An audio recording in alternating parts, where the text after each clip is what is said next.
prends le contrôle et fais-nous du bien. Gloire et honneur te reviennent. Au nom suprême de Jésus, j'ai prié. Quelqu'un a dit Amen bien. Amen. Est-ce que tu peux apprécier Dieu pour la vie de ton voisin?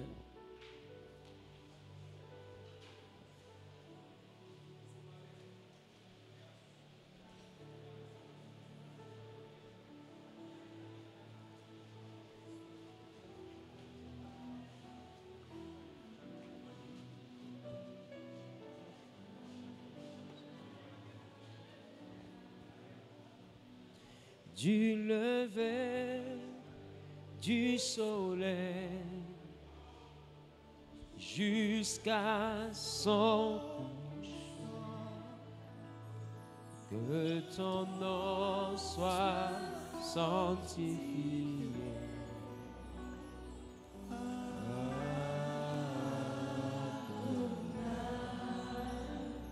Du lever du soleil jusqu'à son couchant, que ton nom soit sanctifié. Adonai, Adonai.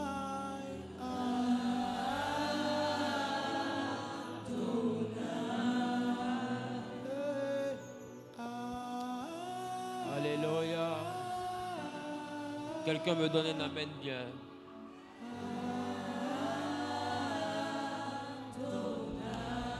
Que Dieu soit béni. On va ouvrir nos Bibles dans le livre de 1 Samuel chapitre 17. 1 Samuel chapitre 17. 1 Samuel au chapitre 17, nous allons lire à partir du verset 45. 1 Samuel 17, à partir du verset 45. C'était l'objet de notre message du vendredi dernier. Je veux que nous puissions encore aller plus loin de notre étude. Alléluia. 1 Samuel chapitre 17, à partir du verset 45. Que nous dit la Bible? 1 Samuel chapitre 17, à partir du verset 45. Je lis la parole de Dieu. David dit aux Philistins. David dit aux Philistins. Tu marches contre moi. Tu marches contre moi avec l'épée, la lance et le javelot. La lance et le javelot. Et moi, oui, je marche contre toi au nom de l'Éternel des armées. Je marche contre toi au nom de l'Éternel des armées. Du Dieu de l'armée d'Israël, oui, que tu as insulté. Aujourd'hui, l'Éternel te livrera entre mes mains. Je t'abattrai et je te couperai la tête. Aujourd'hui, je donnerai les cadavres du camp des Philistins aux oiseaux du ciel et aux animaux de la terre.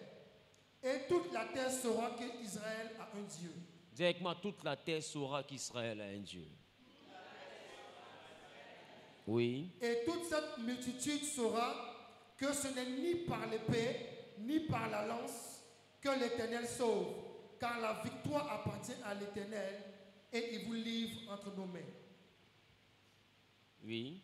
Aussitôt que le Philistin se mit en mouvement, pour marcher au-devant de David. David courut sur le champ. De bataille à la rencontre du Philistin. Il courut à la rencontre du Philistin. Il mit la main dans sa gibecière. Il prit une pierre. Et la lança avec sa fonde. Il frappa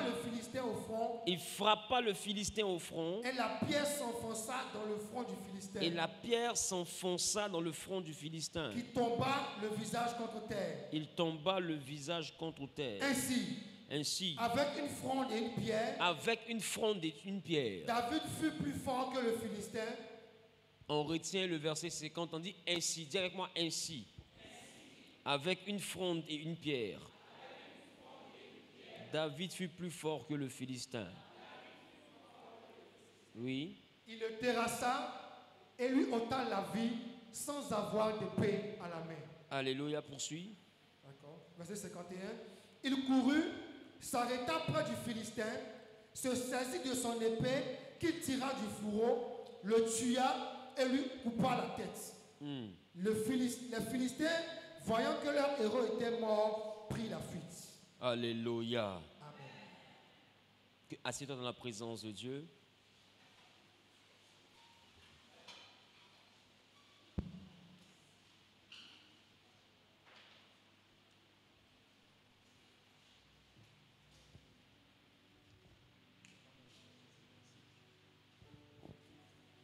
C'est ça. Dis avec moi l'art de la guerre. Ah, j'ai pas bien compris. Dis avec moi l'art de la guerre. Bien-aimé, ta manière de dire là me dérange. Dis voisin, l'art de la guerre. Alléluia. Qui veut apprendre l'art de la guerre? Je vous ai dit le dimanche dernier, le vendredi dernier plutôt, que la vie est un combat. Et d'ailleurs, ce que nous constatons dans le quotidien, nous constatons que rien ne vient à nous par hasard. Tout est l'objet d'une lutte, tout est l'objet d'un combat. Et lorsque nous avons pris le temps de lire la parole de Dieu le vendredi dernier, on a remarqué par la grâce de Dieu que notre Saint Seigneur et Sauveur nous a dit qu'il n'est pas venu apporter la paix, mais il est plutôt venu apporter l'épée du combat. Quelqu'un dit l'épée du combat. Et selon qu'il est dit, il est dit que cette épée avait pour but, c'est ça, il est venu pour apporter la séparation entre le père et le fils, entre la mère et la fille, et entre la belle-mère et la belle-fille. Qui se rappelle de ça? Et il allait plus loin pour dire, et l'on aura pour ennemis les gens de notre propre maison. Alléluia. Alléluia. Bien-aimés, on a eu le temps de parler de David. Et je vous ai fait comprendre que lorsque David est allé contre Goliath, avant même que les deux ne se touchent, il y a eu d'abord un combat en termes d'imprécation, en termes d'incantation. La Bible déclare que Goliath a commencé à maudire David par ses dieux. Alléluia. Et la Bible dit que David aussi va déclarer que lui venait au nom de l'Éternel des armées. Je vous ai dit que nous sommes des aigles. Et nous, tout ce qui est en bas, tout ce qui est d'en bas, nous on le règle, mais là-haut. Voilà pourquoi l'aigle prend le temps de faire ses petits sur le sommet des montagnes dans les hauteurs. Ça veut dire que l'aigle est cet oiseau-là qu'on ne voit pas dormir n'importe où. On le voit le matin descendre de là-haut et pour aller dormir le soir, on le voit remonter là-haut. Et il a une particularité, c'est que majoritairement, sa demeure est sur les sommets des montagnes et il arrive que ces demeures-là même se retrouvent en contact même avec les nuages. Tout dépend de la hauteur de la montagne choisie. Donc, c'est un animal de là-haut. Dis-moi, un animal de là-haut. Frère, si tu veux comprendre la pertinence de mon message, je vous ai dit ici que tout Goliath qui se respecte meurt 2 fois. Et la Bible a dit au verset 50, ainsi avec une fronde et une pierre, David fut plus fort que le Philistin. Il le terrassa. Quand on dit quelqu'un était terrassé, c'est-à-dire, c'est quoi terrasser? Mis à terre, c'est-à-dire il l'a fait tomber. C'est-à-dire il le fit tomber. Amen. Donc il le terrassa, il le fit tomber. La Bible dit, il lui ôta la vie sans avoir d'épée à la main. Qui se rappelle de ça? Non, ça veut dire que sans épée à la main, il lui ôta la vie. Maintenant, ma question, quand tu as ôté la vie à quelqu'un, cette personne est comment? Quand tu as ôté la vie à quelqu'un, cette personne est comment? Morte.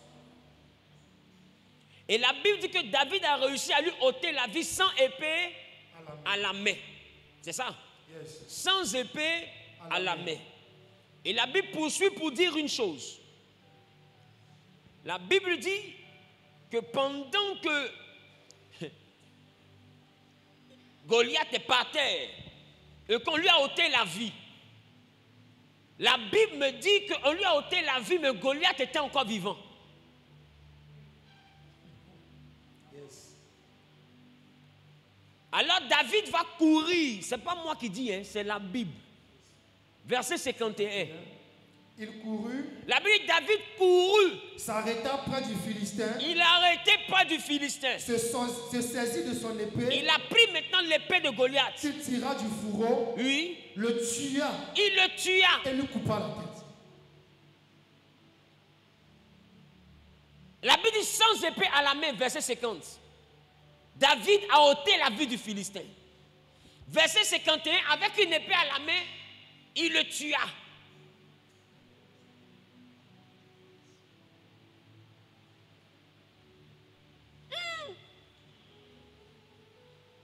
Est-ce qu'on peut y aller? Et je vous ai dit que tout Goliath qui se respecte meurt 2 fois. Si tu es un homme du corps de Christ, alors tu es d'abord tout un esprit. Tu es avant tout un esprit. Je ne veux plus que tu te vois comme un homme. Je veux que tu te vois d'abord comme un esprit. Dis à ton voisin, je suis un esprit. Dis voisin, esprit ne mange pas esprit. Donc je ne suis pas mangeable. Non, quelqu'un ne m'a pas compris. Le psaume 82 dit, j'avais dit, vous êtes des dieux. C'est ça? Et il poursuit pour dire, vous tous, les fils du Très-Haut. Vous êtes tous des fils du Très-Haut. Non, c'est-à-dire que les fils de Dieu sont des dieux. Mais il dit, cependant, vous mourrez comme des hommes. Normalement, en français, quand on parle de comme, on parle d'une comparaison. Ça veut dire que la Bible nous compare aux hommes.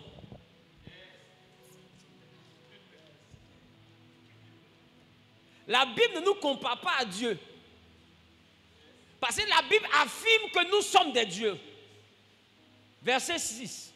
Est-ce qu'on peut afficher le verset 6? Il dit, vous êtes, ça c'est une affirmation. Il n'a pas dit, vous êtes comme. Il dit, vous êtes des dieux. Non, ça c'est une affirmation. On est d'accord ou pas? Je crois qu'on entend parler français.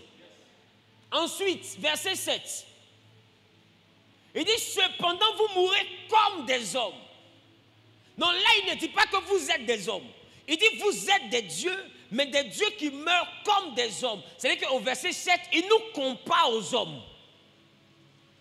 C'est que la Bible est en train de te dire que quand tu es un fils de Dieu, tu n'es plus un homme. Et j'ai envie de te dire, aussi longtemps que dans ton mindset, tu n'acceptes pas cette naissance d'en haut qui fait de toi un esprit, tu ne pourras pas rentrer en possession de ta capacité spirituelle. Parce que quand tu rentres dans le Seigneur, la première chose que lui te fait, c'est de te donner des dons spirituels. Parce que tu es un esprit, il ne te donne pas des dons physiques, il te donne des dons spirituels, parce que les dons spirituels appartiennent aux esprits. Tu n'es pas un homme ordinaire. La Bible te compare aux hommes. C'est que les hommes et toi, vous n'êtes plus sur le même tableau.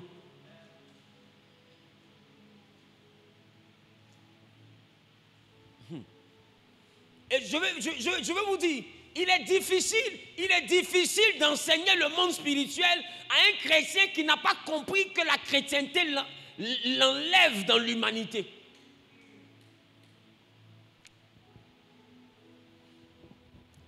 Il est difficile de faire comprendre.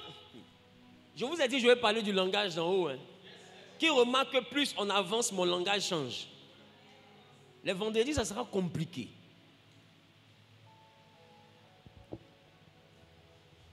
L'homme est un peu comme un téléphone à double SIM. Et je vous ai prêché ici, Christ en moi après le sacrifice de Jésus. Qui se rappelle de ça? Et vous allez voir que Jésus et puis Christ ont fait une seule et même personne. Parce que Christ est venu se loger en Jésus. Et je vous ai expliqué que Jésus était 100% homme de par sa naissance, 100% Dieu de par Christ en lui. Qui se rappelle de ça? Maintenant, remarquez, vous verrez qu'à un moment donné, notre Seigneur Jésus, pendant que Christ veut qu'il aille à la croix, à un moment donné, notre Seigneur Jésus sera angoissé. Qui était là ce jour-là? À Gethsemane. Il dit, mon âme est triste jusqu'à la mort. Lui-même, il a dit, pendant que Pierre lui a dit, que Dieu te garde de la mort que tu prophétises. Il a dit, arrière de moi, Satan. Maintenant, la mort pour laquelle on t'a souhaité de vivre, tu dis non, tu veux mourir. La mort est là, tu dis ton âme est triste. Normalement, tu devais prendre tam-tam. Tu comprends ce que j'ai dit? Tu dois normalement prendre tam-tam, aller louer un groupe musical, et puis bien danser, et demain tu meurs. Et puis maintenant, remarquez que là, maintenant, puisqu'il est triste, il dit, si tu peux repousser, qui est en train de parler? Est-ce la divinité qui est en lui ou l'humanité qui est en lui? Tu vois qu'à un moment donné, son humanité a envoyé une peur.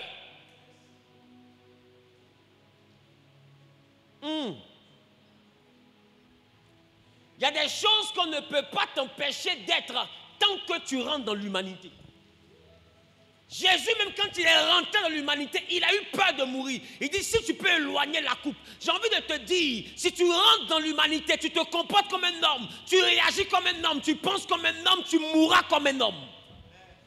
Ils vont te rendre stérile comme ils font à tous les hommes. Ils vont te rendre sommeur comme ils font à tous les hommes. Écoute-moi, c'est les hommes qui souffrent du monde spirituel. Sinon, esprit ne peut pas rendre esprit stérile.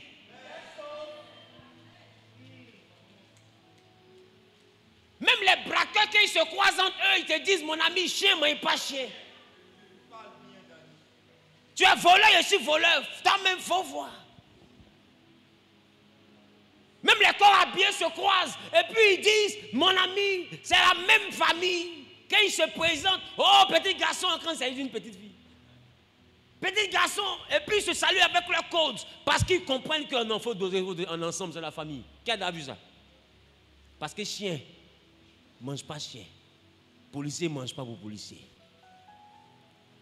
Non, esprit. Esprit ne mange pas esprit, mais esprit mange l'homme. Alors pour ne pas que tu sois mangé par les esprits, Dieu te fait monter dans la dimension esprit. Maintenant, toi, tu redescends dans ton humanité. Écoute-moi, ces deux options sont en toi. Tu es un peu comme un téléphone à deux SIM. Si tu décides de penser comme un homme, tu t'humanises. Tu décides de penser comme un Dieu, tu te divinises. Tout dépend de toi.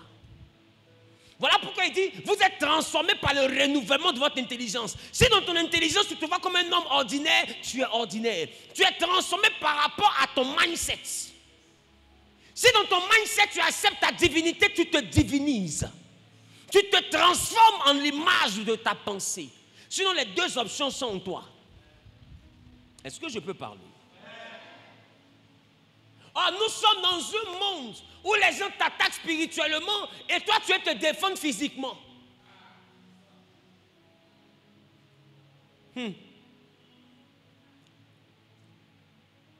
C'est le spirituel qui répond au spirituel. Bon, je ne sais pas si je parle à quelqu'un. Donc, Goliath est mort sans épée. Et après, Goliath a été tué avec une épée. Goliath est donc mort 2 fois. Mais la première fois, prenez le temps de remarquer, Goliath n'est pas mort d'une épée, mais Goliath a été terrassé par une pierre.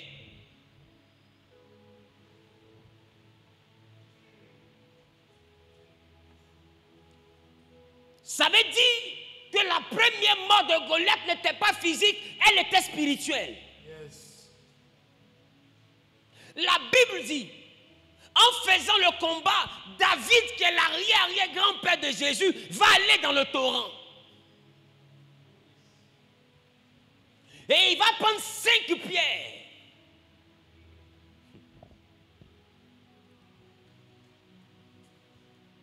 Il va prendre 5 pierres. Or, pour vaincre le diable dans le Nouveau Testament, Dieu envoya sa parole. Dieu envoya sa parole. Et David va prendre 5 pierres. En temps, la Bible me dit que dans le désert, le rocher là, c'était Christ. Donc Christ est un peu l'image d'une pierre. Et David s'en va prendre 5 pierres, le symbole des 5 lettres du nom de Jésus.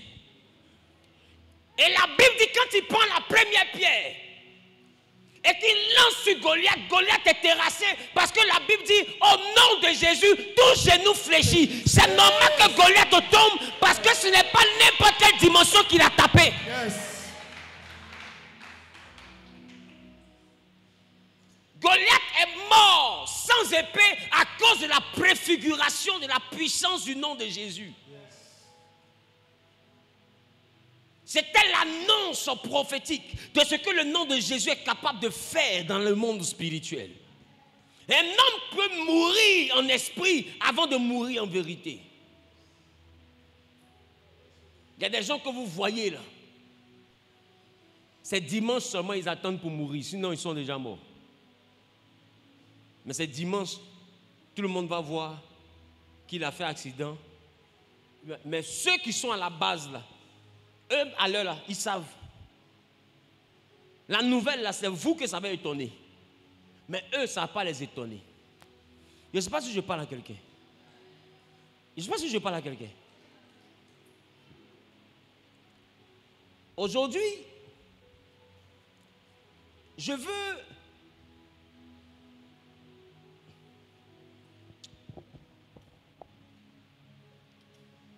veux te parler de...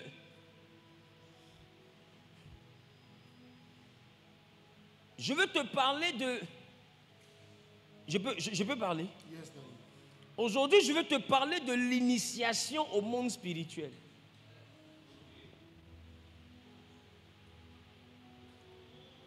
C'est le mot là que j'ai utilisé. Hein. Ne changez pas mon mot. Yes. Et puis zoomez bien dans le direct. Je reprends, je dis. Je suis venu aujourd'hui pour te parler de l'initiation dans le monde spirituel.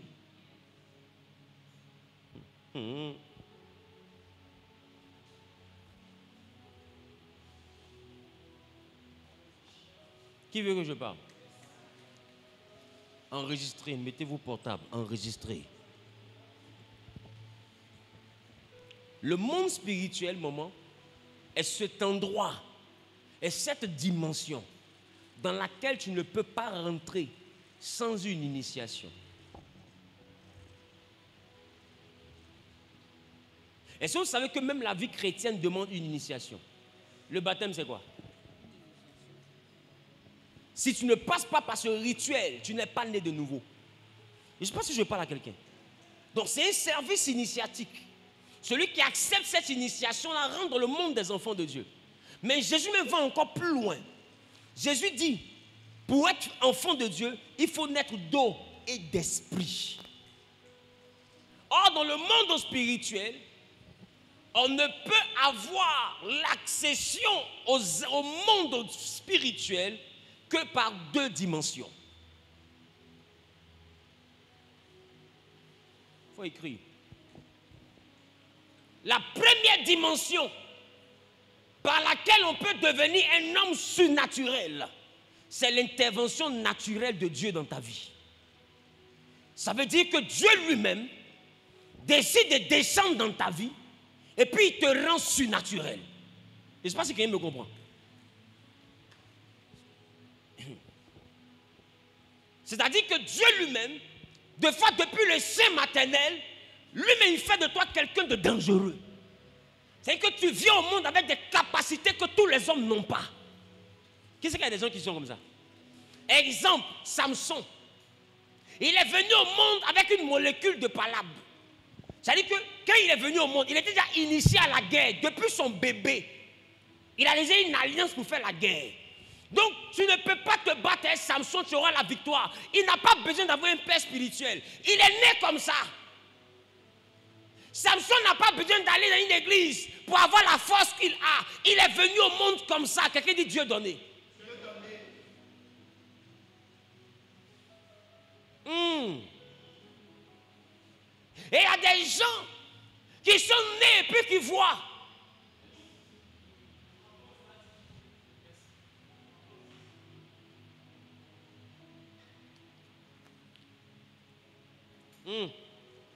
Et là, je ne parle pas d'esprit python ou d'esprit de divination. Je pèse mon mot. Il y a des gens qui sont nés et puis qui voient. Le nom prophète a existé à un certain moment, mais avant cela, on les appelait les voyants. Voilà pourquoi le livre de Samuel dit, ceux qu'on appelait autrefois voyants, on les appelle aujourd'hui prophètes.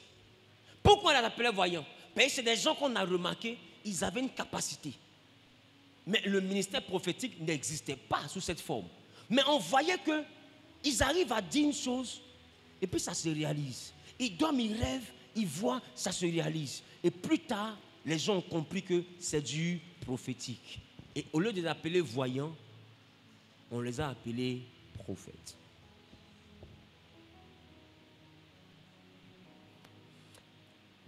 Exemple, Élie. La Bible dit en 1 Roi chapitre 17, Élie le Tishbite, l'un des habitants de Galade. Vous voyez qu'on ne connaît pas son père spirituel. Élie n'a pas de référence en termes de paternité, vrai ou faux?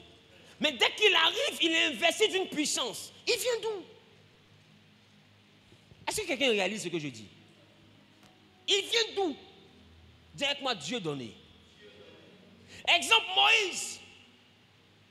Qui est le père spirituel de Moïse? Il a eu pour professeur Dieu lui-même.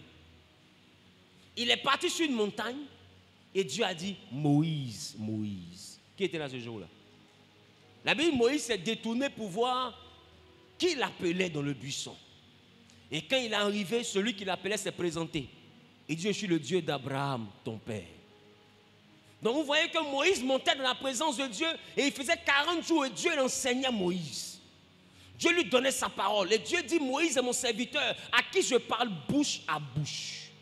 Donc c'est quelqu'un, Dieu même l'a formé.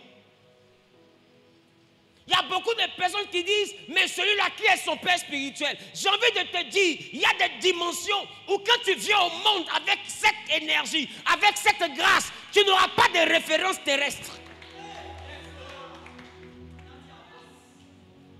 Il y a des gens qui se demandent, mais qui est son père? J'ai envie de te dire, il y a deux manières. C'est vrai, tu te demandes, pourquoi est-ce qu'il a cette puissance sans que tu ne trouves son père? Mais dans la Bible, ça a existé. En Moïse, ça a existé. En Élie, ça a existé. Beaucoup d'hommes de Dieu ont vécu cette capacité. Samson, ça a existé. Gédéon, ça a existé. Ils n'avaient pas de père spirituel. Dieu est venu lui-même et il s'est constitué père et mentor.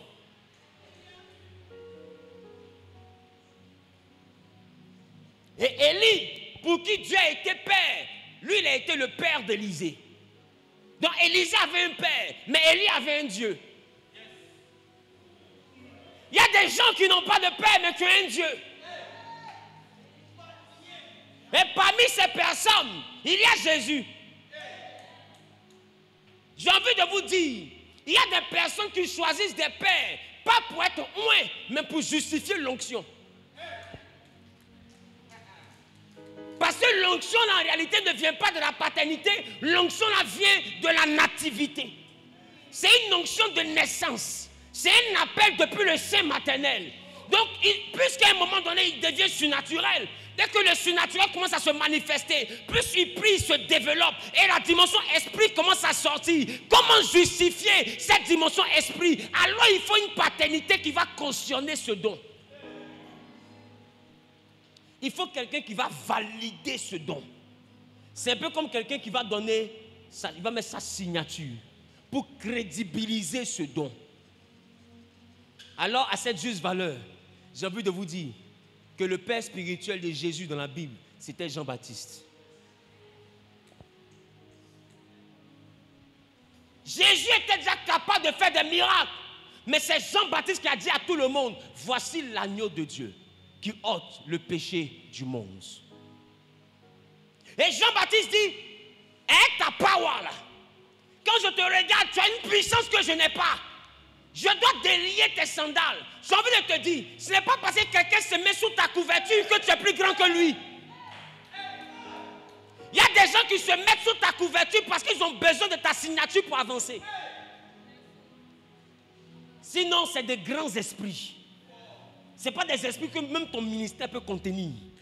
Ton ministère ne peut même pas canaliser l'onction qu'il transporte. Des fois, c'est les onctions que toi-même tu n'as pas expérimentées, que les enfants vont expérimenter. Laissez-moi choquer des pères. Et Jésus avait besoin qu'on cautionne le fait qu'il marche sur l'eau. Quelqu'un allait lui poser la question un jour. Les morts qui ressuscitent, quelqu'un allait lui demander un jour.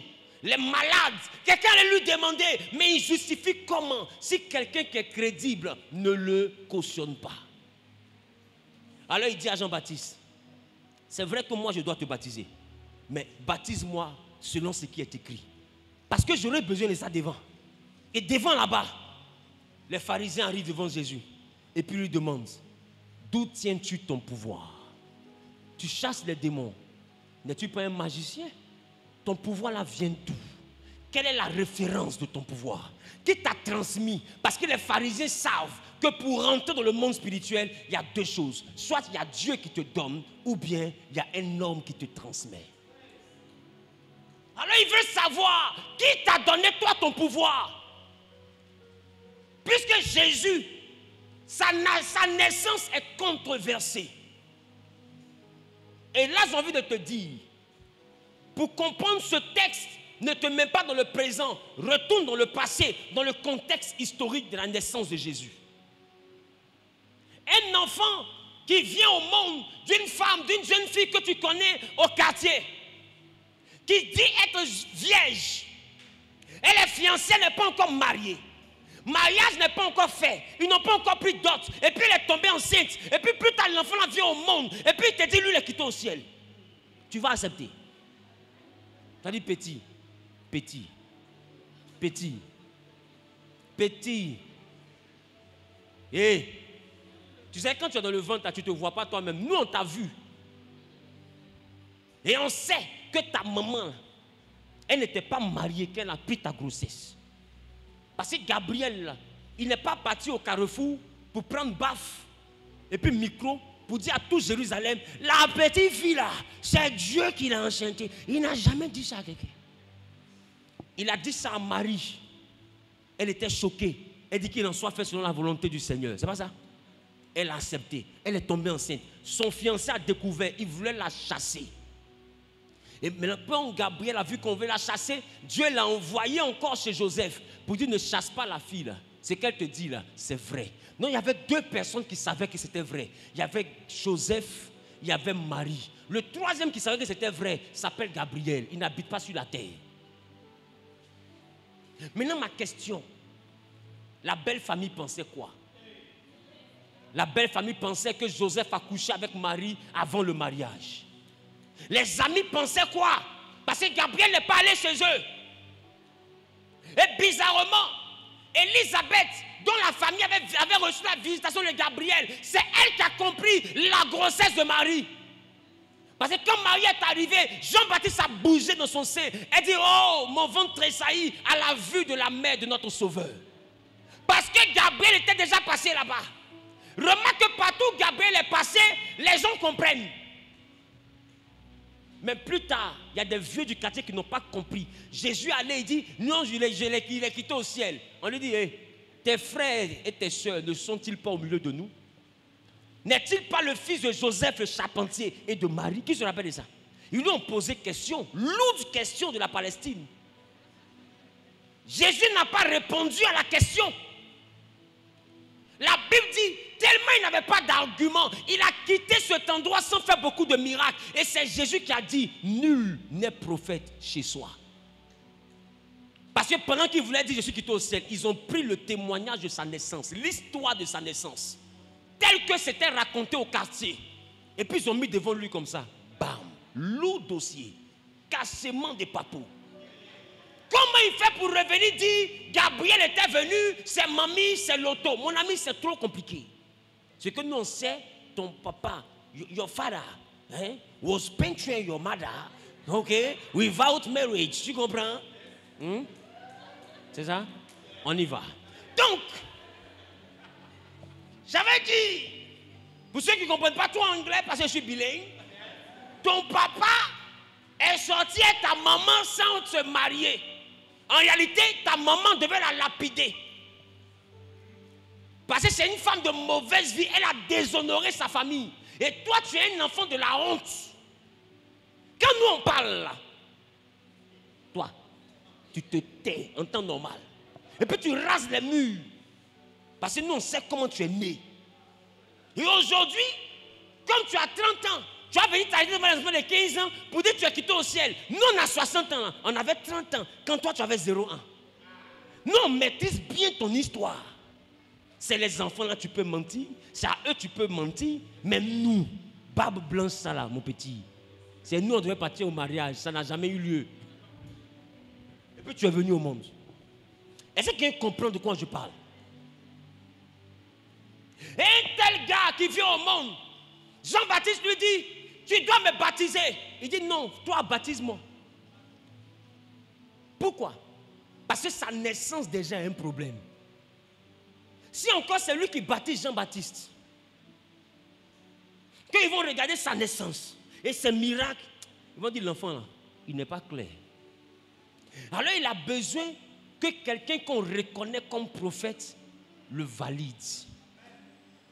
Et quand Jean-Baptiste l'a baptisé et l'a présenté comme l'agneau, quand on a demandé à Jésus de qui tu ta force, il n'a pas répondu. Il dit, je ne me suis pas présenté moi-même. C'est Jean-Baptiste qui a dit, voici l'agneau. Alors moi je vous demande, Jean-Baptiste qui m'a présenté, de qui tenait-il sa puissance? Des hommes ou de Dieu? La Bible soit allée se concerter, disent, si on dit que ça vient de Dieu, il va dire que lui aussi vient de Dieu, et Jean-Baptiste a dit qu'il est l'agneau. Cependant, si on dit que ça vient des hommes, on est des hommes morts. Parce que toute la foule qui est là est témoin que Jean-Baptiste est un prophète authentique.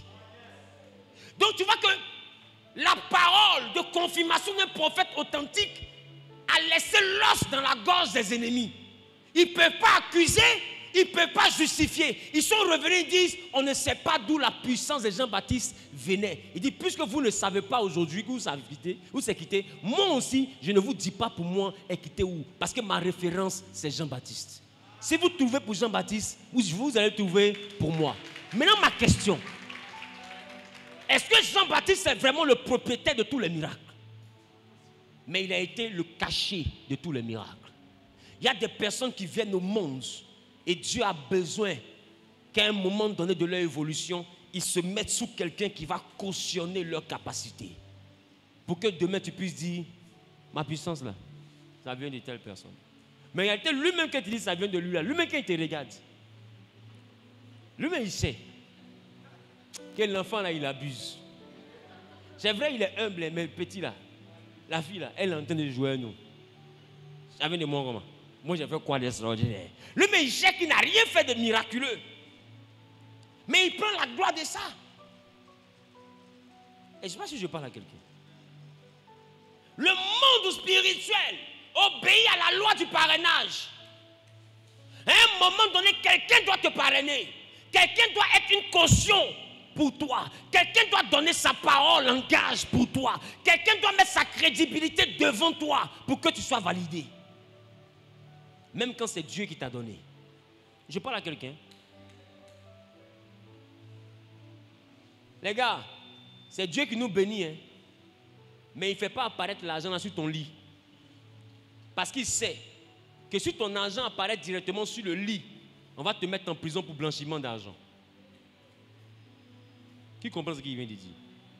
Ça ne sera pas de l'argent propre, ça sera de l'argent sale que tu auras besoin de blanchir. Et pour que ta bénédiction soit suivie d'aucun chagrin, Dieu te bénit, mais il va passer par un homme comme parrainage de cette bénédiction. Et ta bénédiction va passer par la main de quelqu'un pour que quand toi tu reçois là, c'est l'argent propre. Vous voyez qu'à un moment donné, Dieu passe toujours par un parrainage. Malgré que c'est lui qui te fait, mais il passe par un homme pour justifier ce qu'il a fait. C'est bon? Donc, numéro 1, il y a des gens qui viennent avec. Je suis dans le langage d'en haut.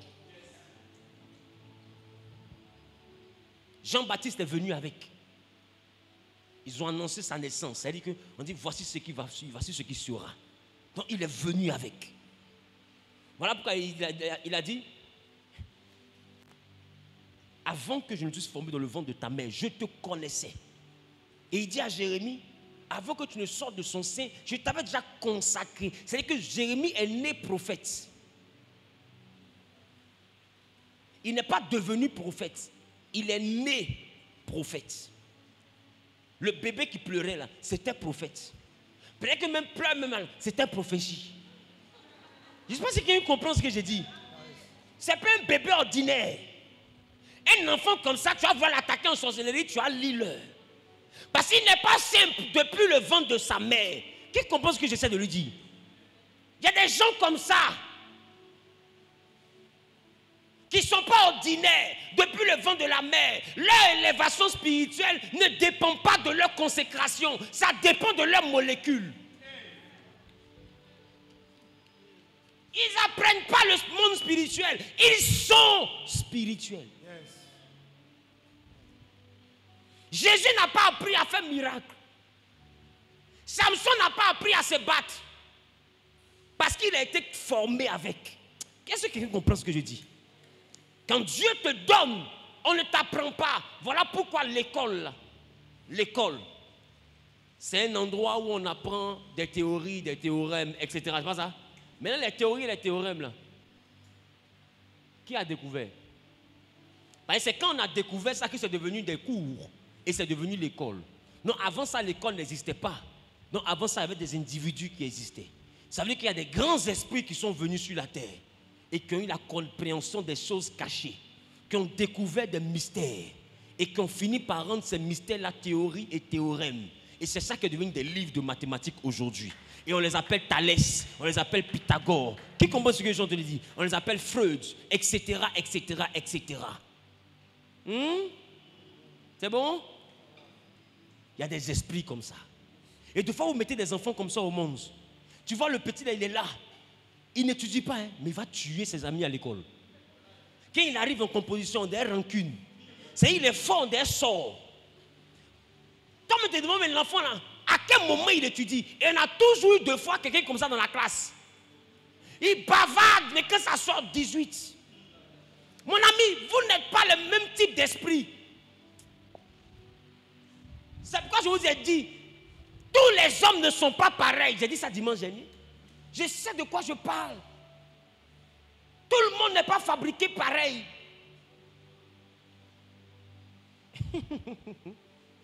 C'est bon?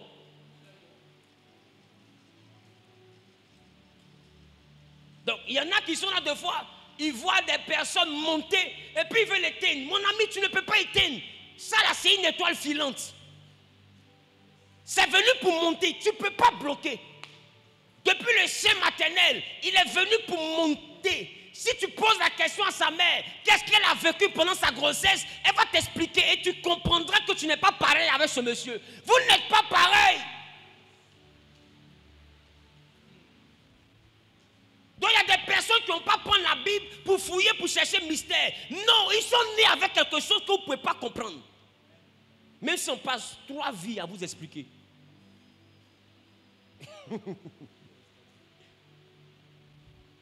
Bref, revenons à notre message. C'est bon? Donc, numéro 1, il faut que Dieu lui-même te donne. Et quand il te donne, il t'envoie vers un Jean-Baptiste qui devient quoi? La personne qui valide le don. On se comprend? C'est comme si la personne qui atteste que ton don là ne vient pas d'un esprit de python, mais ton don là vient de Dieu. Qui comprend ce que je viens de dire? Il faut quelqu'un comme ça. Sinon, on peut te mélanger avec des devins. Qui comprend ce que je dis? On peut te mélanger avec des gens qui sont dans l'idolâtrie. On peut confondre ta power, c'est la puissance que tu transportes, avec des gens qui sont dans le comien ou bien des gens qui sont dans les féticheurs. Qui comprend ce que je viens de dire? Entends-toi, pour toi, c'est pas pareil. Mais comme c'est pas pareil, il faut quelqu'un qui connaît le monde spirituel et qui est dans la lumière pour valider ton don. Lui, il doit être capable de dire, celui-là, c'est un vrai oint. Celle-là, c'est une personne que Dieu a oint. Sur cette base, ton don est validé. Ce n'est pas lui qui t'a transmis le don, mais c'est lui qui a certifié. Il a attesté, il a confirmé l'origine authentique de ce don. Je parle à quelqu'un. Donc quand on te parle d'avoir un père spirituel, ce n'est pas seulement pour te transmettre une capacité. Des fois, c'est pour justifier ta capacité. Des fois, c'est pour expliquer ta capacité. Des fois, c'est pour certifier ta capacité. Par exemple, des fois, tu es assis à la maison, tu rêves, les choses arrivent. Tu vois des choses, ça se passe. Tu entends quelque chose, ça se réalise. Tu dis, ça arrive. Quand tu dis quelque chose, ça ne rate pas. On dit, toi là, ta bouche, ça n'est pas bonne. Hein. Mais ta bouche, avec quoi Dieu a fabriqué ta bouche? Et si tu sais avec quoi Dieu a fabriqué ta bouche, il faut un vrai oin pour te dire, toi, il ne faut plus jamais, parce qu'il y a quelque chose de spécial sur ta langue. Et c'est quand lui va te confirmer ça. Tout le monde me va dire, ah, en réalité, pour elle là, c'est Dieu donné. C'est Dieu qui lui a donné. Parce qu'en réalité, ce que tu ne sais pas, une bouche qui passe son temps à dire des choses qui ne manquent pas d'arriver, ce n'est pas une bouche ordinaire. C'est une bouche pour établir les rois. C'est une bouche pour établir dans la hauteur. C'est une bouche pour juger. C'est une bouche pour bâtir et pour détruire. C'est des onctions. Ce n'est pas donné à tout le monde. C'est une langue consacrée. Et quand ta langue est consacrée, il y a des endroits où tu n'envoies pas ta langue. Il y a des lieux où ta langue ne parle pas. Il y a des endroits que ta langue n'explore pas. Il y a des atmosphères que ta langue ne vit pas. Bien-aimé, dis-moi amen, bien je prêche. Dis-moi amen, bien je parle. Dis-moi amen, fort je prêche. Il y a des lieux. Tu n'as pas filmé ma démarche, j'espère. Il y a des lieux que ta langue, quand elle est consacrée, ne doit pas aller.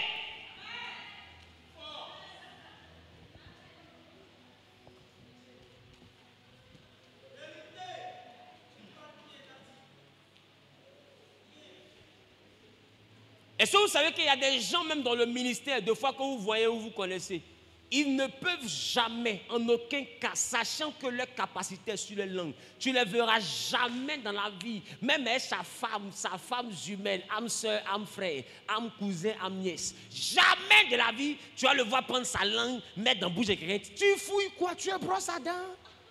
Non, parce qu'on a vu ça à la télévision. Et tu prends ta langue pour mettre dans la bouche. Mais si tu sais que toi, ta langue n'est pas comme toutes les langues.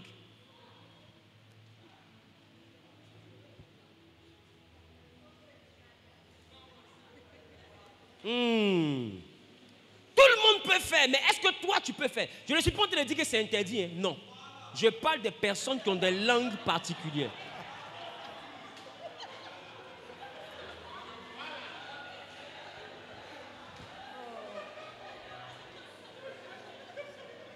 Mettez-le dehors. Donc, je vous parle des personnes qui ont des langues particulières. Et la langue, c'est un exemple comme tant d'autres. Hein. Je parle à quelqu'un, c'est un exemple comme tant d'autres. Mais je prends l'exemple juste d'une langue. À conseiller que quelqu'un, depuis il est né, sa bouche, il y a quelque chose dedans. C'est que si lui te dit, tu vas voir. C'est tout le monde spirituel qui est sur toi comme ça. Parce que tu dois voir. Je ne sais pas si quelqu'un comprend de quoi je parle. Parce que sa langue là, ce que lui ne sait pas, c'est que sa langue commande aux esprits et les esprits agissent. Quand il dit quelque chose, tout le monde spirituel est en mouvement parce que ce que toi tu dis là ne doit pas tomber par terre. Et Samuel était un enfant comme ça. La Bible dit, tout ce que Samuel disait ne tombait pas par terre sans accomplissement. Même Samuel... Saoul est allé voir une nécromancienne à la mort de Samuel. Et la Bible dit, elle lui a demandé, qui veux-tu que je fasse monter? Et il a dit Samuel, pendant que la personne est en train de monter, elle dit celui que je vois à la face d'un Dieu. Et bizarrement, Samuel est monté du monde, de l'autre monde. Il arrive dans la nécromancienne et il dit à Saoul, pourquoi m'as-tu perturbé? Pourquoi as-tu dérangé mon sommeil? Demain, toi et tes fils, vous serez ici. Et même ça, malgré qu'il était mort, le lendemain, Saoul et ses fils sont morts. Ils l'ont retrouvé dans le monde des morts. C'est que même dans la mort, ce qu'il dit ne tombe pas par terre. Il y a des langues comme ça. Il y a des langues qu'il ne faut pas avoir à faire. Je ne sais pas si je parle à quelqu'un. C'est comme si on dit, il y a des gens, ils ont force. Tu vas penser qu'il a force, que c'est tout son corps qui a force. Or, de fois, c'est son bras gauche seulement. Et lui, il sait que ce bras-là, ce n'est pas simple. J'ai dit, depuis il est né, là, il peut te soutenir son pied, il n'y a rien. Mais si tu as pris un venant de la gauche, tu rendrais un témoignage en tant que diacre chrétien, mais dans un temple bouddhiste. C'est-à-dire que tu arrives dans un temple bouddhiste, ça dit, mais tu es bouddhiste? Il dit non, je suis chrétien. Mais je suis venu rendre témoignage ici. Il dit, mais hey, c'est que ce qu'ils t'ont fait, ça t'a mélangé vraiment. Qui comprend ce que les gens te disent? C'est que ça crée du désordre dans ta tête. Je parle à quelqu'un. Donc il y a des gens comme ça. Ils ont une partie qui est consacrée. Je parle à quelqu'un. Donc numéro 1, Dieu donné. Numéro 2, l'homme donné. La dimension où c'est un homme qui te parraine et qui te transmet. Et c'est là que tu vois que Élisée avait une vie ordinaire. Mais quand Élie est rentré dans la vie d'Élisée, Élisée a demandé une capacité surnaturelle. Élie a demandé à Élisée, que veux-tu que je fasse pour toi? Et Élisée lui répond, je veux la double portion de ton esprit. Élie a fait 7 miracles. Élisée était donc en train de réclamer 14 miracles. Mais des miracles de la même famille que ceux d'Élie. Et vous allez constater que Élisée, sans faire de moment de jeûne, ni de temps de prière, il a juste vu Élie monter. Il a juste pris le manteau, sans avoir veillé, ni fait 40 jours de jeûne. Avec le manteau d'Élie, quand il a frappé le Jourdain s'est ouvert. Quelque chose venait d'y rentrer en lui. C'est-à-dire que la chose est quittée chez Élie.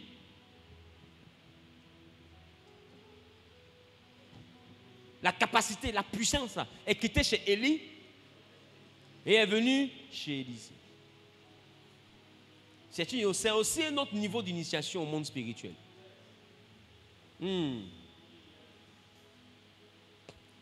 C'est pourquoi j'ai envie de vous dire,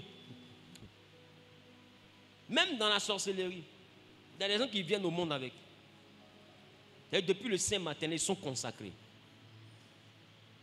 Et puis il y en a qui reçoivent la sorcellerie par initiation. C'est-à-dire qu'une personne vient leur donner. Qui comprend ce que je suis en train de dire? Donc tu vois que les deux manières existent de partout. Maintenant, pour ce qui concerne notre exemple, c'est-à-dire David, je veux que nous puissions lire le verset 50. Ah, j'aime la parole de Dieu. Ainsi. Oui, allons-y au verset 57. Allons-y au verset 57. 1 Samuel chapitre 17, le verset 56.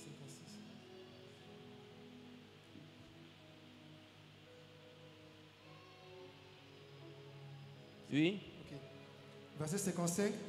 Lorsque Saül avait vu David marcher à la rencontre du Philistin, il avait dit à Abner, chef de l'armée, de qui ce jeune homme est-il fils? Abner répondit, aussi vrai que ton âme est vivante, ô roi, je l'ignore. Dis avec moi 2 menteurs. La Bible dit, quand David tuait Goliath 2 fois, quelqu'un dit 2 fois, Saül a regardé le combat. Il a enlevé ses lunettes comme moi. Il a bien regardé le palabre. Et puis il dit à Abner, tu sais qui est Abner? Le chef d'état-major. Il dit, Abner, l'enfant qui se bat là-bas, là, qui est son papa? Abner jure. Il dit, roi,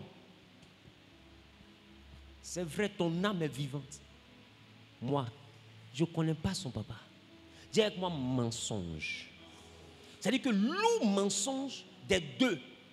C'est-à-dire que Saül ment, Abner ment. Parce que roi, si toi tu ne connais plus son papa, moi aussi, je ne connais plus son papa. Alors, toi tu ne connais plus, c'est moi de connaître. Et puis tu as créé problème. Je ne connais pas. Bon, attends. Je sais que tu t'appelles Madame Fayet. Donc tu es l'épouse de Monsieur Fayet. Et puis moi, ils t'ai fait un béret et un moment tiro. Et puis il dit à un moment tiro, qui est le mari même de Madame Fayet? Allez papa, je ne le connais pas. Hey, tu viens de dire Madame Fayet. Tu me qui est son mari? Mais c'est Monsieur Fayet. Si toi tu ne connais plus son mari, ce n'est pas moi qui le connais. C'est qu'il y a quelque chose que tu veux me dire. En fait, c'est un béret que tu as fait. Donc, puisque tu me poses la question, papa, je ne sais pas qui est son mari. Donne-moi le doc. Parce qu'apparemment, il y a un CD qui doit sortir. Parce que nous tous, on connaît son mari. Si maintenant, toi, tu dis que tu ne connais plus son mari, c'est qu'il y a quelque chose que tu me dire. Donc, du coup, moi, je ne le connais pas. Informe-moi. Voilà la réponse d'Abner. Parce que Abner est étonné de voir l'hypocrisie de Saoul. David, là, il est chaque jour dans la chambre de Saoul. Quand Saoul était tourmenté par un mauvais esprit, c'est David qu'on allait chercher pour jouer de la harpe, pour le soulager. Qui se rappelle de ça? Et d'ailleurs, Eliab, Shama et les frères de David sont dans l'armée de la garde rapprochée du roi. C'est sous les ordres de Abner. Non, Abner connaît les grands frères du petit là. Il connaît même le papa du petit. Et d'ailleurs même, laissons Abner, Saoul même connaît le papa de David. C'est écrit. Venons, on va lire au chapitre 16. Chapitre 16. Tu vois, au chapitre 17, il dit qui est son papa. C'est pas ça? Chapitre 16. Allons-y au verset 19. Saül envoya des messagers à Isaïe. Avant le combat de Goliath, Saoul envoie des messagers à Isaïe. Isaïe, c'est le papa de David. Et puis qu'est-ce qu'il dit? Pour lui dire. Pour dire à Isaïe. Envoie-moi David, ton fils. Et s'il a dit David, ton neveu, ton cousin, ton oncle, ta tante. Parce qu'il y a des David qui sont tantes maintenant. Il est né David, mais il meurt Davidetta. C'est-à-dire que sur le chemin de la mort, il a croisé la vendetta. Bon, bref. Envoie-moi David. Lisez, je ne sais pas lire. Il dit David. C'est que Isaïe est qui?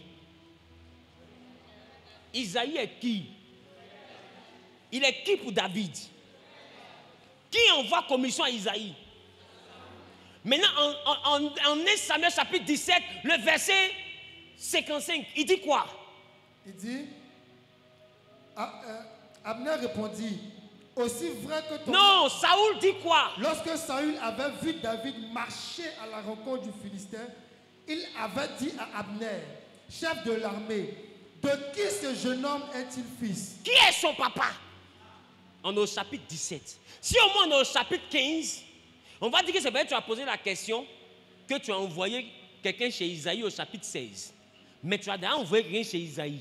Tu as déjà dit que David est son fils. Maintenant au chapitre 17, tu dis, comme il a fini de tuer Goliath, qui est son papa? Vous ne voyez pas qu'il y a des ambiguïtés compliquées dans cette affaire? Qui remarque? Il dit, cet enfant-là, qui est son papa? Abner dit, moi je ne connais pas son papa. Mais qu'est-ce que Saoul était véritablement en train de dire? Si c'est le papa qui a donné la semence à la maman, et puis la maman a donné l'enfant là, il connaît le papa là.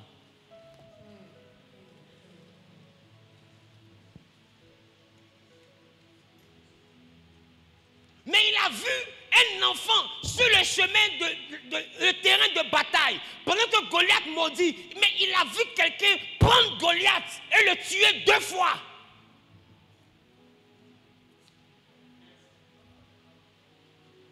Si David est normal, le fils d'Isaïe, c'est lui qui a coupé la tête de Goliath.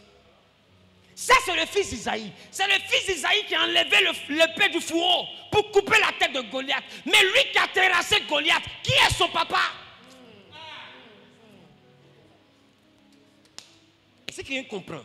J'ai dit, Goliath est mort 2 fois. La première fois, il a été terrassé. Je vous ai dit par le nom de Jésus. Mais qui lui a appris ça? Parce que Saoul est sûr que le premier contact, David est mort. Mais il voit Goliath tomber. Et Goliath tombe, sans épée à la main. Lui, il voit Goliath est mort. Maintenant, le fils d'Isaïe court, prend l'épée de Goliath et coupe la tête de Goliath. Et la Bible dit pendant, on n'a pas dit quand il a tué, la Bible dit pendant qu'il y avait le combat. C'est-à-dire que, oh, il n'y a pas eu combat. Il y a eu, je t'ai lapidé, tu es tombé. Ce qu'on appelle le combat, c'est quand David courait. Donc, c'est-à-dire que quand David a déclenché sa course, c'est là que Saoul a demandé qui est son papa. Non, il ne parle plus du père physique. Saoul est aussi un initié. Souvenez-vous que Saoul était parti à Rama, où il avait rencontré un certain Samuel. Et Samuel avait versé une huile sur lui. Quand l'huile est tombée sur lui, Saoul a été changé en un autre homme. La Bible dit même au retour, il a prophétisé. Saoul connaît l'origine d'une puissance bizarre qui ressemble à celle-ci. Saoul sait que cette dimension de dunamis là, il a déjà vu ça quelque part. L'enfant là, il ne peut pas avoir ça lui seul. Il y a forcément quelqu'un qui l'a touché. Qui l'a touché? Parce que l'enfant là la touche. L'enfant là n'est plus simple. L'enfant là quelque chose l'a touché. Je sens que l'enfant n'est plus naturel. Je causais avec un enfant ordinaire dans la tente. J'ai voulu donner mon ami, il a refusé. Oh, l'enfant là savait qu'il était revêtu de quelque chose qui était plus que mon ami. Qui lui a donné? Qui lui a donné? Il a refusé mon ami. C'est parce qu'il savait qu'il avait une amie. Si David a refusé mon ami de roi, c'est parce qu'il sait qu'il a déjà une amie. Son amie là, qui lui a donné? Qui lui a donné pour qu'il puisse faire tomber Goliath? Parce que Goliath, quand il avance pendant 40 jours, nous tous, on recule. Mais Goliath avance et l'enfant là avance. C'est que l'enfant là et puis nous, on n'est plus même chose. Qui l'a touché? Imagine-toi, tu connais bien ton petit frère. Tu sais que lui là, c'est vrai, il est roulé, mais il n'a pas force. Toi, ton petit frère, tu le connais, on le frappe toujours au quartier. Et puis on dit, il y a la guerre. Et puis un coup. On dit, viens voir, il y a quoi? Au front là, c'est ton petit frère qui est devant. Et puis il court pour aller vers les ennemis. Et puis tu vois, on tire sur lui, balle la tombe. On tire sur lui, balle la tombe. Joe, je connais mon petit frère, mais lui qui court là.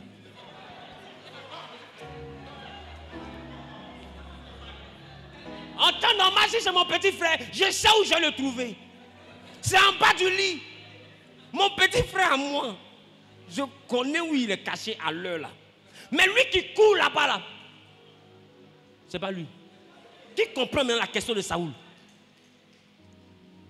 La puissance qui marche avec David, qui lui a donné? Alors Saoul a compris, en regardant simplement la lutte du combat, que l'enfant avait été initié à quelque chose de surnaturel. En temps, avant le chapitre 17, Samuel était allé chez Isaïe. Et la Bible dit, Dieu a dit à Samuel, lève-toi, oins-le, car c'est lui. C'était une adoption. Parce que Dieu avait envoyé Samuel chez les fils d'Isaïe. Et les fils d'Isaïe étaient là. Et quand Samuel a vu David, Dieu lui dit, lève-toi, oins-le, car c'est lui. Mais ce que tu dois comprendre, Isaïe a présenté tous ses fils.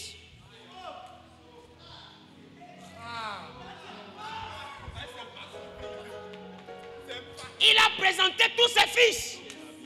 C'est normal qu'à un moment donné, quand on compte les gens de la famille, on ne te compte pas. Parce que tu n'es pas de la famille. Tu n'es pas de la famille. Tu n'es pas de la famille. Tu es un étranger dans la famille. Tu n'es pas. Ce qui est d'en haut, vient d'en haut. Si ton père avait 10 enfants et que tu te comptais dedans, Et le psaume 82, le verset 6 dit, cependant tu meurs comme des hommes. C'est-à-dire que tu es au milieu des enfants de ton père, mais tu n'es pas comme eux. C'est-à-dire que tu n'es pas homme.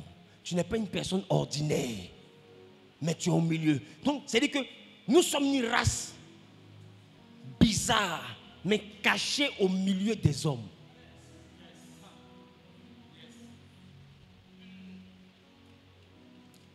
Il dit, de qui est-il fils? Ça veut dire que Saoul est conscient que l'enfant là, ce n'est pas Dieu donné. C'est ça? C'est ça? Maintenant, la chose que je te fais remarquer, c'est que Saoul aurait dû comprendre ça depuis le jour où David a joué la harpe. Parce que c'est qu'un enfant qui joue harpe, et puis un démon s'en va. L'enfant avait déjà la touche. Donc même quand il joue, il y a une power qui se déclenche. Il y a une capacité qui sort de lui. Saoul a cru que c'était dans la chanson seulement, dans jouer harpe. Après, il a vu que c'est descendu sur le terrain de bataille. Quand il a vu ça tuer Goliath, il a compris que David était un concurrent solide. Il a commencé à le pourchasser. Parce qu'il a vu que l'enfant là n'est pas simple. Il a un truc. Les gars, le truc de David là, il n'est pas né avec. Élie est né pour lui. Même Samuel est né pour lui. Mais David a pris pour Samuel. La chose là,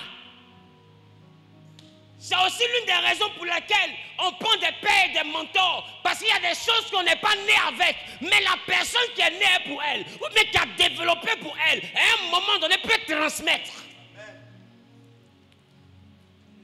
C'est l'une des raisons pour lesquelles, en Actes des Apôtres chapitre 10, Corneille priait Dieu. Mais pour que Dieu fasse descendre le Saint-Esprit, il a dit à Corneille, envoie à Joppé chercher un certain Pierre. Parce que aussi longtemps que Pierre ne vient pas, le Saint-Esprit que tu cherches, tu ne vas pas le rencontrer. Maintenant, ma question, pourquoi Pierre doit venir avant que le Saint-Esprit n'arrive? Et il y a un niveau du surnaturel que tu ne peux pas avoir si quelqu'un ne vient pas te donner. Et c'est là que Élisée était ordinaire, mais la touche d'Élie l'a rendu extraordinaire. Josué était ordinaire, mais la compagnie de Moïse l'a rendu extraordinaire. Et laissons ceux-là, les 12 comédiens qui ont suivi Jésus, des vrais plaisantés. Mais la proximité avec Jésus, une puissance est quittée là-haut. Et ils ont été changés en d'autres hommes. Jusqu'à l'ombre guérit les malades. Ombre, ça veut dire qu'il marche et puis ombre guérit les malades. Mais rappelle-toi, il y avait un moment où eux-mêmes ils étaient étonnés et ils se demandaient qui est donc celui-ci. Donc ils voyaient Jésus en extraterrestre. Mais plus tard, c'est eux que les hommes ont commencé à voir en extraterrestre. Eux aussi ils marchent et puis leur ombre guérit, leur mouchoir guérit. On les a soulevés quelque part, on dit les dieux sont descendus sur la terre. Mais bizarrement, ils avaient côtoyé quelqu'un qui était né avec.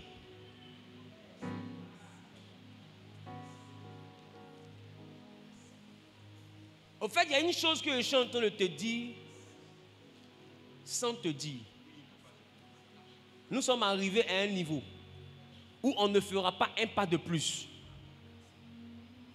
sans qu'on ne vérifie deux choses.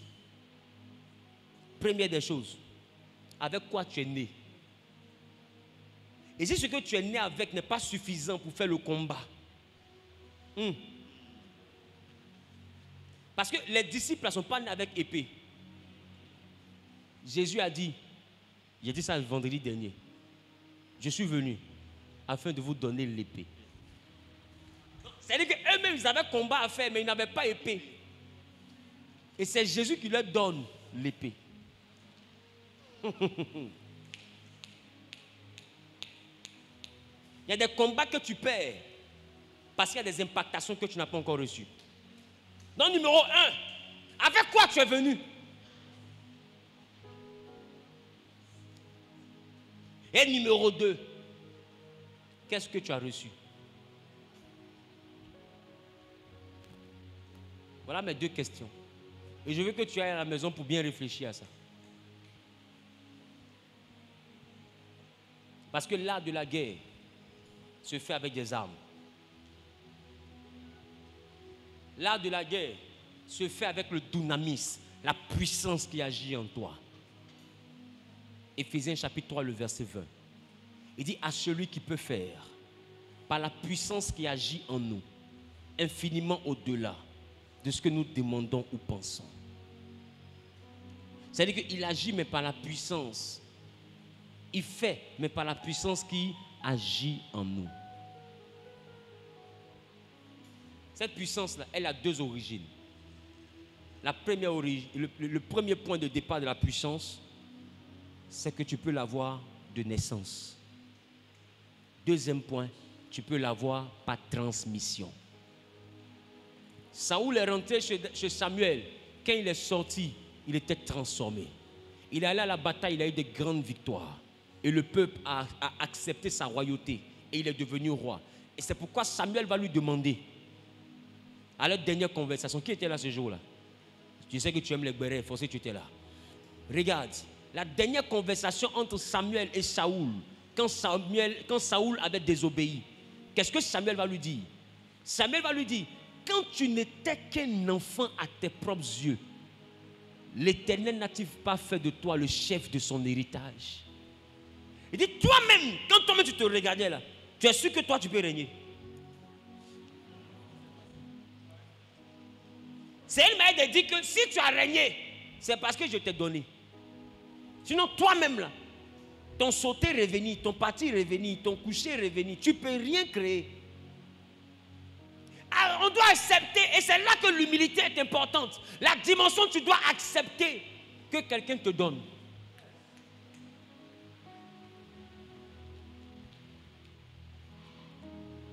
Et c'est là que beaucoup dans le ministère sont bloqués. Ce qui te bloque là, tu vois que ça ne bloque pas quelqu'un. Mais bizarrement, tu ne vas pas le voir pour qu'il te donne.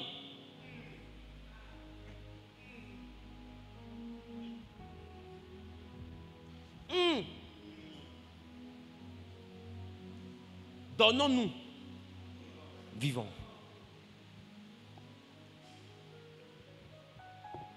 Même dans d'autres mondes, quand un a la capacité de guérir quelque chose, que l'autre aussi a la capacité de faire quelque chose, des fois il s'asseye et puis il faut m'apprendre pour toi là, je t'apprends pour moi. Et puis se transmettre les capacités. Mais tu ne peux pas faire ça tant que tu es dans extra, la compétition, la rivalité. Dans la rivalité, tu te dis, il faut que je le dépasse. Donc tu uses de toutes tes armes. Mais j'ai envie de te dire, sans ce que lui doit te donner, tu ne feras pas un pas de plus. Alors Dieu n'est pas dans extra, ce qui n'est pas de rivalité, parce que Dieu est dans la complémentarité. La rivalité nous éloigne, mais la complémentarité nous envoie à nous additionner. C'est-à-dire que Zahu plus l'autre, nous devenons plus forts. Or, dans la rivalité, Zahu est de son côté, l'autre est de son côté. Et ça nous rend plus faibles. Voilà pourquoi la Bible dit 2 valent mieux qu'un.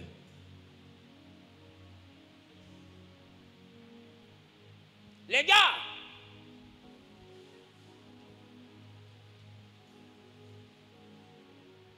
ça se transmet.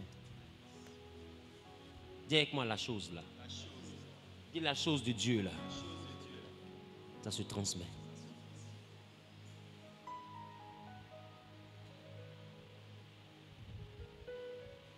Une autre dimension est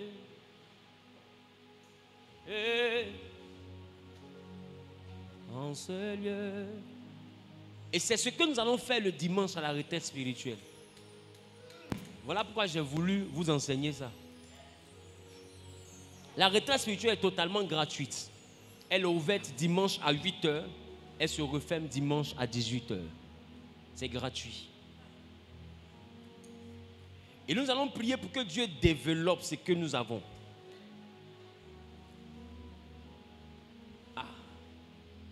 Et en tant que leader, établi dans la maison Genèse par la vertu du Saint-Esprit, je ferai comme Pierre et Jean. En Actes des Apôtres, chapitre 3, ils ont dit à un homme qui était paralytique, nous n'avons ni or ni argent, mais ce que nous avons, nous te le donnons. C'est-à-dire que ils savaient tous les deux qu'ils transportaient quelque chose. Maintenant ma question, c'était un mendiant. Est-ce que tu penses que même une pièce de 10 francs, ils n'avaient pas? Est-ce que tu es sûr de ça? Même 10 francs, ils n'avaient pas. Ils n'avaient même pas de petite monnaie. Est-ce que vous savez que chez les Juifs, on ne rentre pas dans le temple les mains vides? Maintenant, comment les deux montent au temple et puis ils disent à quelqu'un qui est à la porte du temple, on n'a ni or ni argent. Si tu n'as pas or, tu n'as pas argent, tu rentres comment? Puisqu'il y a une loi qui nous interdit de rentrer dans la présence de Dieu les mains vides. Voilà pourquoi dans la présence de Dieu, il y avait le tronc. Et Jésus s'est arrêté à côté du tronc pour voir ce que chacun venait donner. Parce que chacun doit donner. Et c'est là qu'il y en a qui donnaient le superflu, ce qui n'avait pas de valeur. Parce qu'ils savent que tu veux, tu ne veux pas, tu dois donner. Comme ils n'ont pas envie de donner, ils donnaient des choses qui n'avaient pas de valeur. Maintenant ma question, si quand tu rentres, c'est que tu dois donner. Eux qui sont en train de rentrer là, pourquoi ils disent qu'ils n'ont pas l'argent? Mais c'est parce que ce n'est pas l'argent qu'ils voulaient donner. Ils voulaient donner une power, une capacité qui allait changer la vie du monsieur.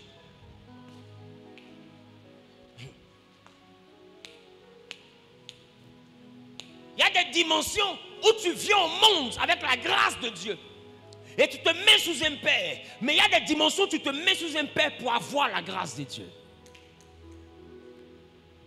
Il faut savoir dans quel cas toi tu es. Je ne sais pas si quelqu'un comprend ce que je dis.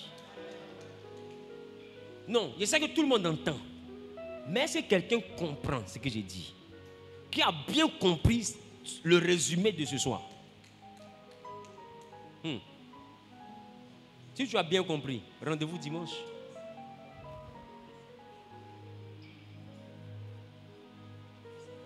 Les gars,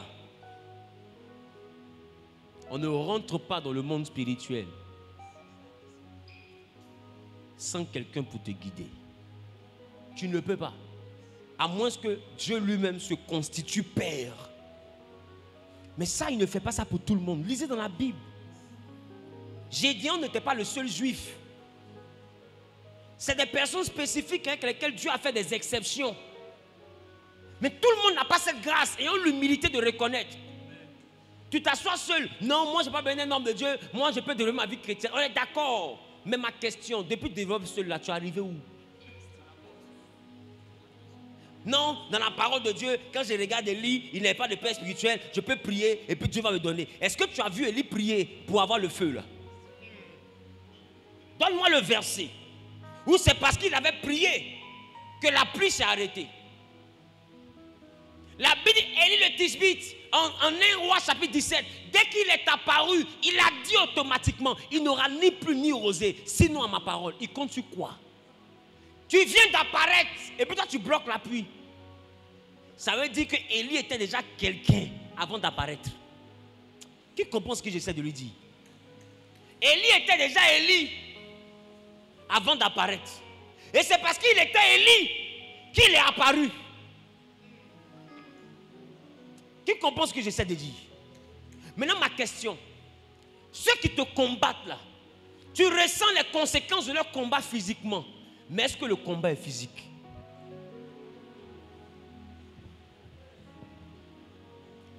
Quand tu as le paludisme, ça te donne les conséquences de la fièvre. Mais est-ce que palud c'est la fièvre? La fièvre est un symptôme. Mais le palud, ce n'est pas la fièvre. Je ne sais pas si je parle à quelqu'un. Donc tu ressens les conséquences du combat.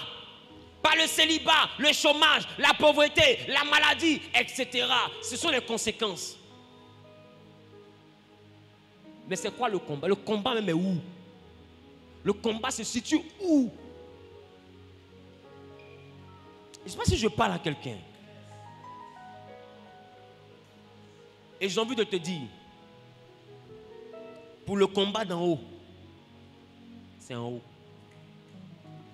Donc, quand c'est en haut, soit tu es né en haut, ou bien il y a quelqu'un qui est en haut qui te prend pour te faire monter. Sinon, tu restes en bas. Je reprends. Et c'est là que Jacob dort. Et puis il voit une échelle qui relie la terre avec le ciel. Et il voit des anges qui montent et qui descendent. Des habitants d'en bas, mais qui visitent là-haut. Parce que ange là-bas est traduit par Malak. Ne pensez pas qu'on parle de Gabriel. Parce que les anges que Jacob a vus, il dit, les anges là montaient et descendaient. Ça veut dire que les anges là étaient sur la terre. Bah, s'ils étaient au ciel, ils seraient descendus et montés. Mais s'ils montaient et ils descendaient, c'est qu'ils quittaient la terre vers le ciel et ensuite le ciel vers la terre. Donc c'est les gens qui étaient en bas qui allaient visiter le ciel. Et j'ai envie de vous dire, quand on parle d'anges dans la Bible, on ne parle pas souvent seulement de Gabriel et tout. Il y a des moments où quand on parle d'anges, on parle des hommes de Dieu. Voilà pourquoi en Apocalypse, quand la Bible dit écrit à l'ange de l'église de Laodicée, on ne parle pas d'un ange qui est là, qui veille sur l'église. Non, on parle du messager. Parce que ange parle de messager. Celui qui donne mon message. Celui qui reçoit le message et qui le transmet. Ça veut dire que pendant que je suis en train de travailler ici, pendant que c'est moi qui suis la bouche qui vous donne le message, j'exerce un ministère angélique. Ça veut dire que je transmets le message. Je suis le messager.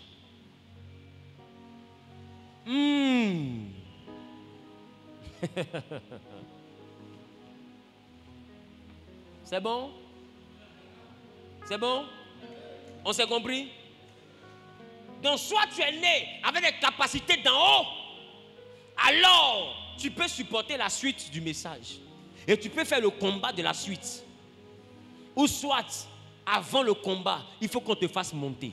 Parce que David n'a pas rencontré Goliath sans au préalable avoir rencontré Samuel. Si tu n'as pas rencontré Samuel et que toi-même tu n'es pas Samuel, que tu rencontres Goliath, l'histoire va retenir que Goliath s'est vengé.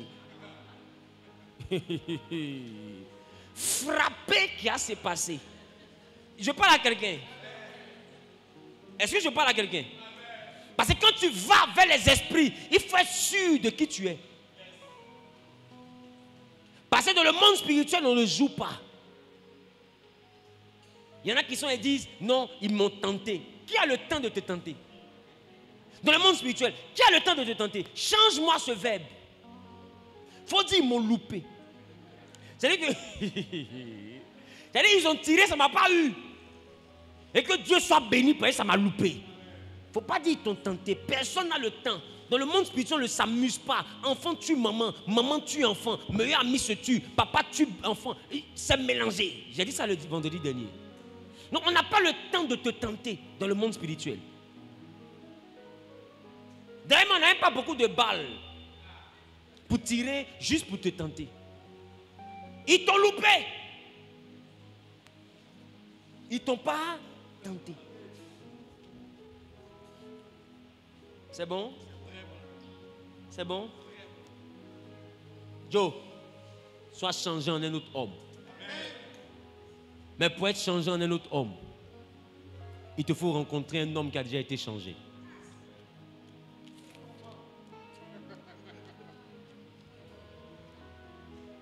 Parce que la Bible dit, cependant vous mourrez comme des hommes. C'est-à-dire qu'il y a des hommes que la Bible compare. Il y a des gens que toi tu appelles hommes, mais que la Bible compare aux hommes. C'est-à-dire qu'ils sont parmi vous, mais ils ne sont plus des hommes ordinaires. Ils ont bougé. Je ne sais pas si je parle à quelqu'un. Leur potentiel a shifté. Et il y en a même dans vos villages. Il est ton cousin, mais il n'est plus un homme ordinaire. C'est un esprit. Lui, il peut te dire, mardi, il ne va pas te trouver. Et puis les esprits sont sur toi. Ça devient un esprit de mort. Je ne sais pas si je parle à quelqu'un.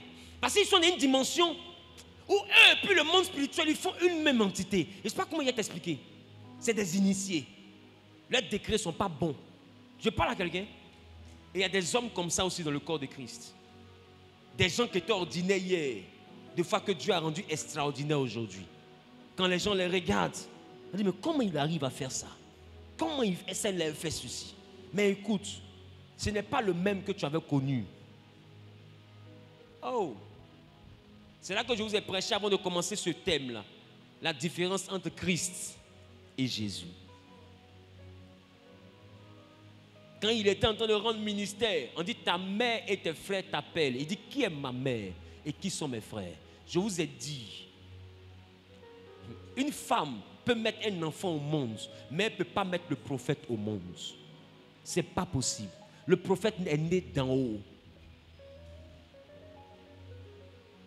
C'est bon? C'est bon? C'est bon? Je peux m'arrêter là? On peut s'arrêter là? On a compris la base d'aujourd'hui? J'étais venu juste pour vous dire ça. Voilà. Les gars, il faut que vous montez. Il faut que vous montez. Parce que l'art de la guerre, c'est pour faire la guerre. Et maintenant, il ne faut pas dire, non, le message commence à me faire peur. J'ai envie de te dire, nous sommes dans un monde où si tu ne fais pas la guerre va te faire. Il ne faut pas penser que tu peux être neutre. Mon ami, on tire partout. On tire partout. Donc, au lieu de te cacher, apprends à te battre. Ben, tu n'as rien fait, mais on tire sur toi depuis là.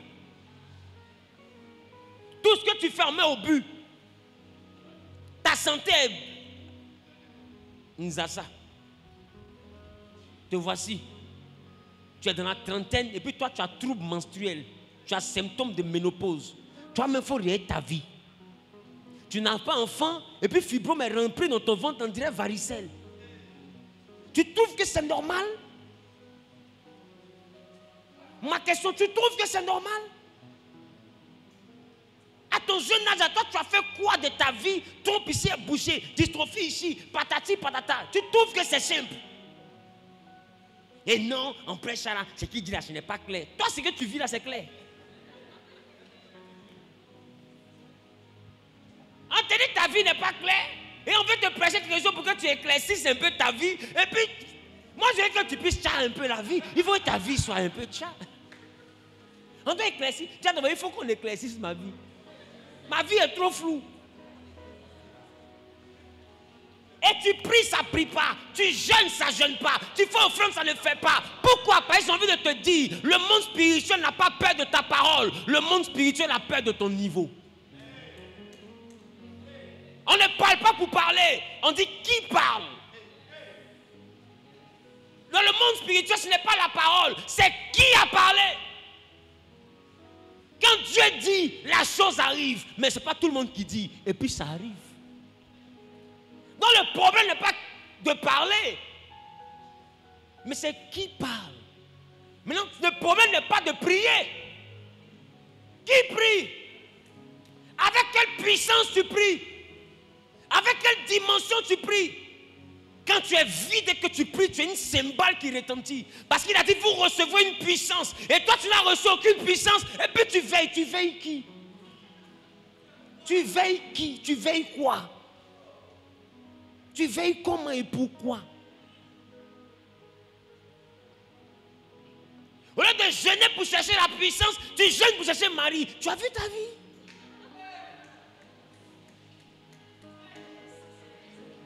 Au lieu de jeûner pour avoir la puissance, tu jeûnes pour avoir travail. Mon frère, tu vois ton comportement? Et les gens sont sauvages. J'ai dit que... Regarde, je vais t'expliquer. Jésus dit, qui parmi vous, quand son enfant lui demande un œuf, il lui donne un serpent. Et il dit, méchant comme vous êtes, vous savez donner de bonnes choses à vos enfants. Mais combien de fois le Père ne donnera-t-il pas l'esprit à ceux qui lui demandent? Pourquoi le Père te donne l'esprit? Parce qu'il sait que quand les hommes demandent un œuf, on ne donne pas serpent. Mais celui qui a déjà été dans un poulailler, il sait que serpent et puis poulailler sont cousins. Là où il y a les œufs frais, les serpents rôdent là parce que les serpents aiment les œufs. Ma question, tu as demandé œuf du travail. Mais ce œuf du travail là, est-ce que tu peux tuer serpent que ça va attirer là? Il y a des choses que Dieu ne te donne pas parce qu'il sait que l'œuf que tu demandes là va envoyer un serpent. Tu n'as pas demandé serpent, hein, mais l'œuf là va envoyer serpent. Aujourd'hui, on ne s'intéresse pas à toi parce que tu chômes. Mais le travail que tu sais, si tu le gagnes, est-ce que le combat qui viendra derrière, tu peux faire? Il y a des moments où Dieu, pour te préparer au combat, il te garde chômeur parce que tu n'es pas encore prêt. Et il ne te donne rien qui est au-delà de tes forces. Or, le travail va déclencher une guerre qui est au-delà de tes forces. Tu dois avoir d'abord la force de la guerre avant qu'il te donne le travail qui envoie la guerre. Il y a des choses que tu n'auras pas. Si tu n'es pas changé en un autre homme, arrête de rêver. Nous sommes dans un monde géré par des puissances. Il n'y a que la puissance qui respecte la puissance. Tu t'amuses, ils vont t'enterrer. Tu vas devenir riche, ils vont t'attaquer, tu vas mourir. Parce que j'ai envie de te dire, ta pauvreté là te cache. Ta pauvreté là te cache. C'est qu'on te minimise. On dit qui c'est là? Oh, faut laisser. Voilà pourquoi la Bible dit, les choses révélées sont aux hommes. Et quand on te révèle, on t'a exposé aux hommes. Oh, la Bible dit, la création attend avec un ardent désir la révélation des fils de Dieu. Mais Dieu ne révèle pas des hommes qu'il n'a pas préparés. S'ils attendent la révélation, c'est parce que Dieu, il a ses jokers. Et ses jokers, il les cache et il les révèle. Au fur et à mesure qu'ils sont prêts, il fait sortir un. Quand l'autre est prêt, il fait sortir. Quand l'autre est prêt, il fait sortir. Parce que j'ai envie de te dire, quelqu'un qui est sur une montagne, on ne peut plus le cacher. Tout le monde peut tirer sur toi. On ne cache pas une ville qui est sur une montagne. Donc quand tu es élevé, on n'a plus besoin de fournir d'efforts pour te regarder. Tout le monde lève comme ça et puis on te voit. Maintenant ma question, quand tout le monde te voit là, est-ce que ce que les gens tirent, est-ce que toi tu peux dribbler?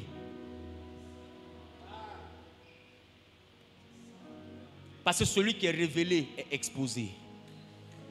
Et bizarrement, regarde ce qu'il dit. Il dit les choses révélées sont aux hommes.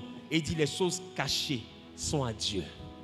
C'est-à-dire que quand tu as du prix à ses yeux, il prend une technique pour te cacher. Parce qu'il ne veut pas qu'on te tue avant le temps. Donc il attend que tu t'apprêtes. Et il attend que tu deviennes spirituel. Parce que les gens qui vont te combattre, ce n'est pas des gens qui connaissent la pitié. Ce n'est pas des gens qui ont des sentiments. Ce n'est pas des gens qui sont tes frères. Tu les as connus comme frères, mais dans le combat, ils vont te tuer. Tu les as connus comme père, mais dans le combat, ils vont te tuer. Quand ça va commencer, tu auras pour ennemi les gens de ta propre maison. Es-tu prêt? Non, je suis fâché. Depuis que je prie, je n'ai pas l'élévation. Tu penses que Dieu ne t'aime pas? C'est parce qu'il t'aime qu'il ne te donne pas. Mon ami, si tu sais qu'à Bobo, on égorge des gens qui ont des bijoux. Si tu aimes ton enfant et qu'il va traverser à Bobo, vas-tu lui donner une chaîne avec des diamants? Pour qu'il soit en paix à Bobo, tu as diamant, hein? Mais tu vas le laisser se promener sans chaîne. Là, quand on voit ton enfant, on ne le regarde pas. Parce que je sais que la chaîne, là, si tu as mis sur son cou, tout le monde va le regarder parmi les brigands. Et s'il ne sait pas se défendre, au lieu d'avoir béni ton enfant, ces cadavres de ton enfant vont te ramener. Est-ce que tu voulais un enfant mort? Tu voulais juste un enfant heureux, qui avait une belle chaîne, mais la chaîne a envoyé la mort. Tu penses que Dieu ne t'aime pas? C'est d'ailleurs parce qu'il t'aime qu'il te laisse dans ce que tu es là. Parce qu'il sait que la bénédiction que tu demandes là, tu n'es pas encore prêt pour le combat que ça va engendrer. C'est pourquoi il m'a envoyé t'enseigner l'art de la guerre. Parce que le niveau que tu pries pour avoir là, c'est pas que ses oreilles sont dures, il entend. Et il comprend ce que tu demandes. Mais il ne te sent pas prêt. Je ne sais pas si quelqu'un peut sentir le cœur de Dieu. Il ne te sent pas prêt. C'est que tu es léger. Tu es léger. C'est-à-dire, je ne sais pas comment je vais t'expliquer. Dans le livre de Daniel, il a dit peser, peser, compter, diviser. Et ils ont demandé, mais c'est quoi cette vision? Il dit Dieu a pesé. Il t'a pesé. Il a vu que tu n'es pas lourd. Alors tu es divisé. Je veux te dire, quand tu n'es pas lourd dans le monde spirituel, ils vont te détruire. Même Jésus, qu'il n'avait pas encore reçu le Saint-Esprit, ils l'ont mis au dos pour aller le cacher en Égypte. Et Dieu a utilisé le verbe, il dit fuyez. Car des gens en veulent à la vie de l'enfant. Tu penses que le fait que tu sois chrétien, ça fait que les gens vont te louper? Même Jésus en a fui. S'ils n'avaient pas fui à lui, ils auraient tué Jésus étant bébé. Tu penses qu'on te parle de qui? Si même Jésus a fui, qu'il n'était pas prêt, tu penses que c'est toi que Dieu va bénir pendant que tu n'es pas prêt? C'est là que j'ai dit un jour dans une prédication. Il y a des niveaux où Dieu, pour te détruire, te bénit. Parce qu'il sait qu'une fois qu'on te bénit, tu n'es plus caché. Tu es exposé. Et comme tu n'es pas prêt au combat, le combat va te tuer. C'est pourquoi il a dit, qui peut blaguer Akab pour l'envoyer en guerre, pour qu'il périsse? Est-ce que vous pensez que la guerre, c'est seulement un champ de bataille? Non, la guerre, c'est aussi la réussite. Il y a des gens qui vont te blaguer, t'envoyer chez les marabouts. Et tu obtiens la gloire de manière facile. Et la gloire envoie des combats. Et vous voyez le petit, il a l'argent, puis un coup accident, boum, un coup folie, boum. Pourquoi? Parce que la gloire qu'il a reçue l'a exposé. Quelqu'un l'a blagué et il est parti en guerre. Et il va mourir là-bas. Parce qu'il n'est pas prêt pour la guerre. Nous sommes dans un monde où tout ce qui monte, Satan tire dessus. Et toi, tu veux monter? Alors, il faut être sûr, en montant, que toute arme forgée contre toi soit nulle et sans effet. Il faut être sûr de ça. Si tu sais que armes qu'ils ont forgées à effet, ne monte pas. Parce que si tu montes, ils vont tirer. Et si les armes forgées ont un effet encore dans ta vie parce que tu n'es pas encore prêt, mon ami, tu vas mourir. Avec le nom de Jésus dans ta bouche, je te dis, tu vas mourir. Il y a beaucoup de chrétiens qui sont morts de manière prématurée. Il y a même des pasteurs que Satan a attaqués, ils sont morts. Vous ne savez pas ça? Ne jouez pas. Vous, écoutez, ce n'est pas des petits adversaires. C'est des adversaires super entraînés. Depuis Genèse, ils sont dans leur combat. Depuis le commencement, ils sont habitués à cette guerre. Toi, tu es né hier. Ils ont vu plus grave que toi. Et on te dit, prépare-toi. Tu dis, non, depuis que je suis chrétien, Dieu ne m'a pas encore béni. Dieu ne bénit pas comme ça. Dieu prépare toujours les gens qu'il veut exposer. Dis à ton voisin, prépare-toi. Si vraiment tu as confiance à ta destinée, commence à te préparer maintenant. C'est pourquoi je te dis, pour être prêt, il y a 2 dimensions. Soit tu es né avec. Samson est né pour lui. Il n'y a pas Philistin qui peut l'attaquer et puis la victoire. Quand Samson les attrape, il est pli. Ça ne chauffe pas. Parce qu'il est né avec. Et numéro 2, on te transmet.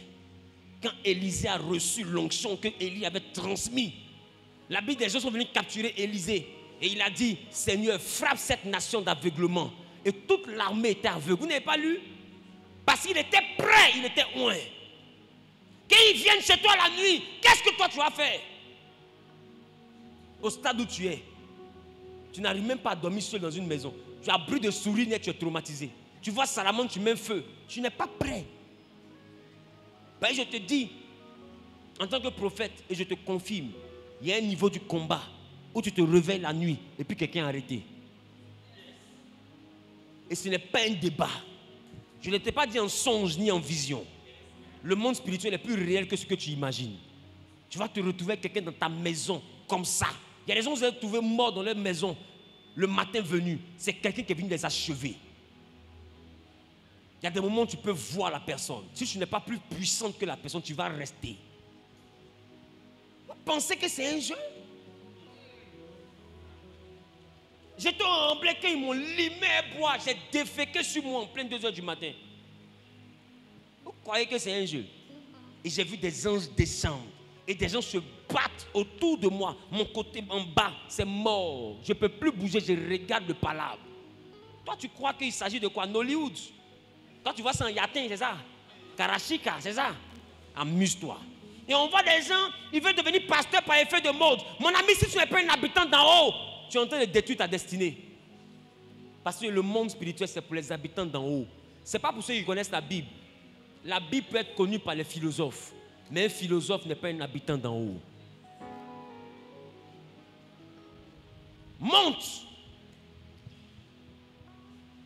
Voilà pourquoi il dit, ton Dieu ordonne que tu sois puissant.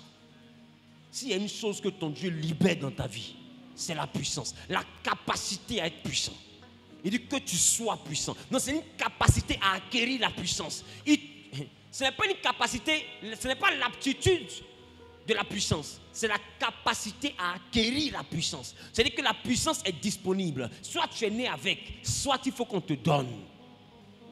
Mon ami, quand un téléphone est déchargé, il y a des prises qui peuvent recharger le téléphone. Et Paul a dit à Timothée, c'est là que je termine, que personne ne méprise ta jeunesse et le don que tu as reçu par imposition des mains. C'est-à-dire que le spirituel, des fois, se transmet même par imposition des mains. Ah. Rendez-vous à la retraite spirituelle. Rendez-vous à la retraite spirituelle. Parce que comme indique son nom, une retraite spirituelle, c'est une retraite des esprits. Des esprits se retirent. Donc tu vas rentrer étant un homme.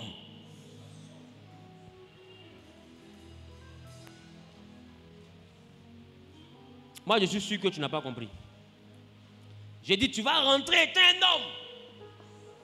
Et tu vas sortir d'ici étant un esprit. Tu n'as pas dit amen. Tu vas rentrer en étant un homme. Et tu vas sortir d'ici en étant un esprit. C'est pourquoi je vous dis, ne vous pressez pas pour la gloire. Mais cherchez à être prêt. Cherchez à vous armer. Parce que quand tu es révélé, ils vont te taper. Ils vont te taper d'une manière historique. Il y a des gens où les voient et puis ils disent, hey, ils ont tapé ma tête. Ils ont tapé. Qui a vu ça? Hein? Ils ont aimé ma tête. Ça ne chauffe pas après. Cadavre. Des gens rentrent dans la douche. Aïe, ils m'ont tapé. Aïe, il est tombé. On arrive au cadavre. Le sang dans son nez. Mon ami, qui l'a tapé? Maintenant ma question, celui qui tape là, quand il apparaît, que tu n'as pas le niveau, tu fais comment? L'art de la guerre, c'est pour ça. Je ne suis pas venu t'équiper contre ton collègue du travail. Non, moi, il a fait quoi ton collègue? Il n'est pas venu te parler de ton frère qui ne t'aime pas ou de ta belle-mère qui ne t'aime pas. Moi, il ne fait pas. Non, moi je parle des esprits qui se lèvent contre toi. Voilà, c'est d'eux que je parle. Parce que Éphésiens dit, vous n'avez pas à lutter contre la chair et le sang. Voilà. Donc quand on est dans la chair et le sang, hein, tu es ma tante, tu es ma maman, tu es ma belle-mère, je te respecte. Dans la chair et le sang, je te respecte. Mais dans le monde spirituel, tu t'amuses à m'attaquer. Je serai mal impoli spirituellement parlant. Mais ce n'est pas une impolitesse terrestre, c'est une impolitesse spirituelle. C'est-à-dire que ici, il ne peut pas te porter main parce que tu es ma belle-mère. Mais là-bas, il peut te botter. Et puis, il n'y a pas de preuve. Qui commence ce qu'il dit? C'est que quand se réveille nous deux là, c'est toi seul tu sais qu'il t'a frappé, tu ne peux pas dire à ton fils aussi. Mais si tu dis à ton fils, il va te demander, mais ça s'est passé comment et Pierre t'a frappé. Tu seras bien de dire que tu t'envolais. Donc du coup, mon côté là me fait mal. Maman, tu as quoi? Non, j'ai mal dormi. Toi, tu sais, tu n'es pas une petite fille. Et puis, quand on est revenu en bas, tu dis, hé, ma belle-mère, vraiment, allons à la pharmacie, des gars comme ça. Allons à la pharmacie. Alors, pourquoi? Parce que c'est un secret entre vous deux. Le fils, lui, ne sait pas, mais elle le sait. Toi, tu sais. Et puis, on est dans la comédie, là. On sera à la pharmacie. Donnez paracétamol. Donnez de l'iprane. Et puis, quelque chose anti-inflammatoire. Est-ce que inflammation, elle a quitté où? Ce n'est pas une petite fille. Toi aussi, tu sais. Il y a eu guerre. Et elle a perdu la bataille. Et elle connaît. Il faut que dans ta famille, que tu sois la référence et le référent. C'est le thème de dimanche matin. La référence, c'est la dimension où on reconnaît ta famille à cause de toi. Mais le référent, c'est la dimension où c'est toi qui parles au nom de la famille. C'est-à-dire que quand toi tu as parlé, c'est la famille qui a parlé. Quand toi tu ouvres ta bouche, que tu dis, dans le monde spirituel, quelqu'un ne peut pas contredire. Parce que tu n'es pas un homme ordinaire. Ce que tu dis ne manque point d'arriver. Tu ordonnes, la chose arrive. Ah, tu ordonnes, la chose arrive. Parce que tu es le référent.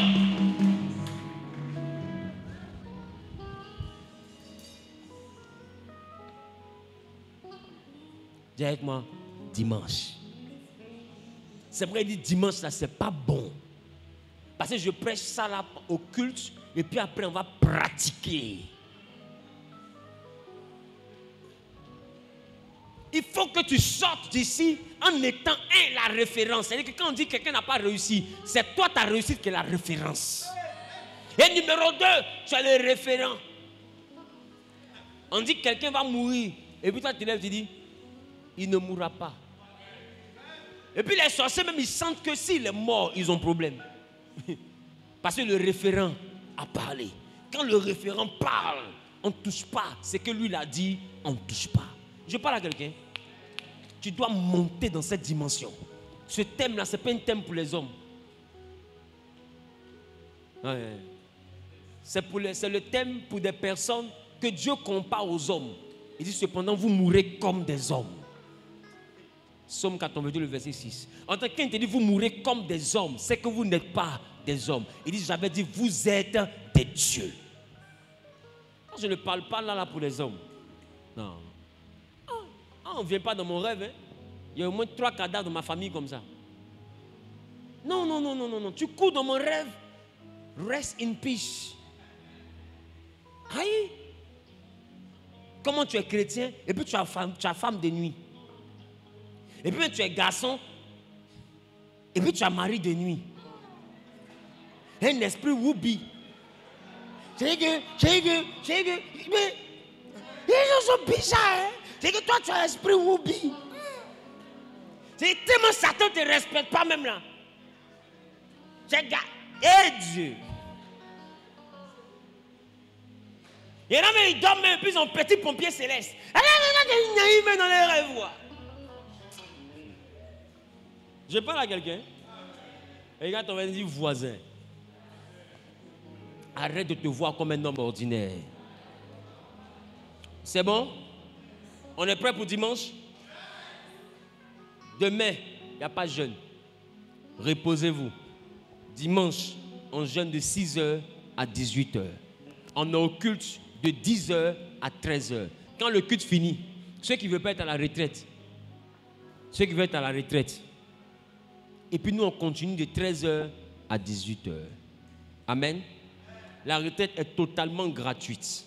Va dire à ta camarade, va dire à tes frères, va dire à tes soeurs, allez sur YouTube, regardez le message que le monsieur a prêché.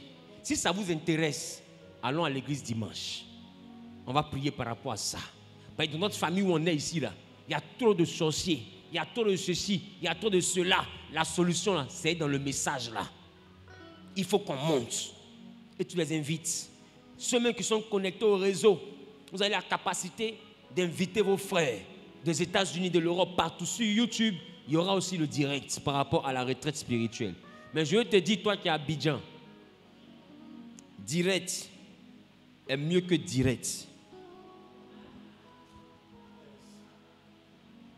Par le direct, là, sur YouTube, là, on arrive à ressentir une certaine présence de Dieu.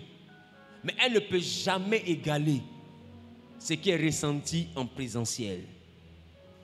Donc toi qui es à Abidjan, je te donne un conseil. Organise-toi pour être présent. Maintenant, vous qui n'avez pas le choix parce que vous êtes loin, organisez-vous pour que le dimanche, vous puissiez faire la retraite spirituelle en famille. C'est dimanche, c'est jour de repos. Tu dis à tes enfants de venir. Tu dis à ton mari de se préparer. Ta femme, vous êtes assis à la maison. Dimanche, on reste à la maison jusqu'à 18h. On va prier, on va jeûner avec le pasteur Zawi en direct. C'est gratuit. Ça sera connecté sur YouTube. Amen. Quelqu'un est d'accord avec ça?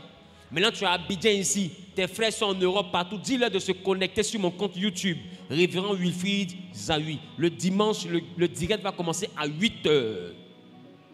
Et dans le direct, là, on enchaîne en même temps avec le culte. Amen. Dans le direct ne sera pas interrompu.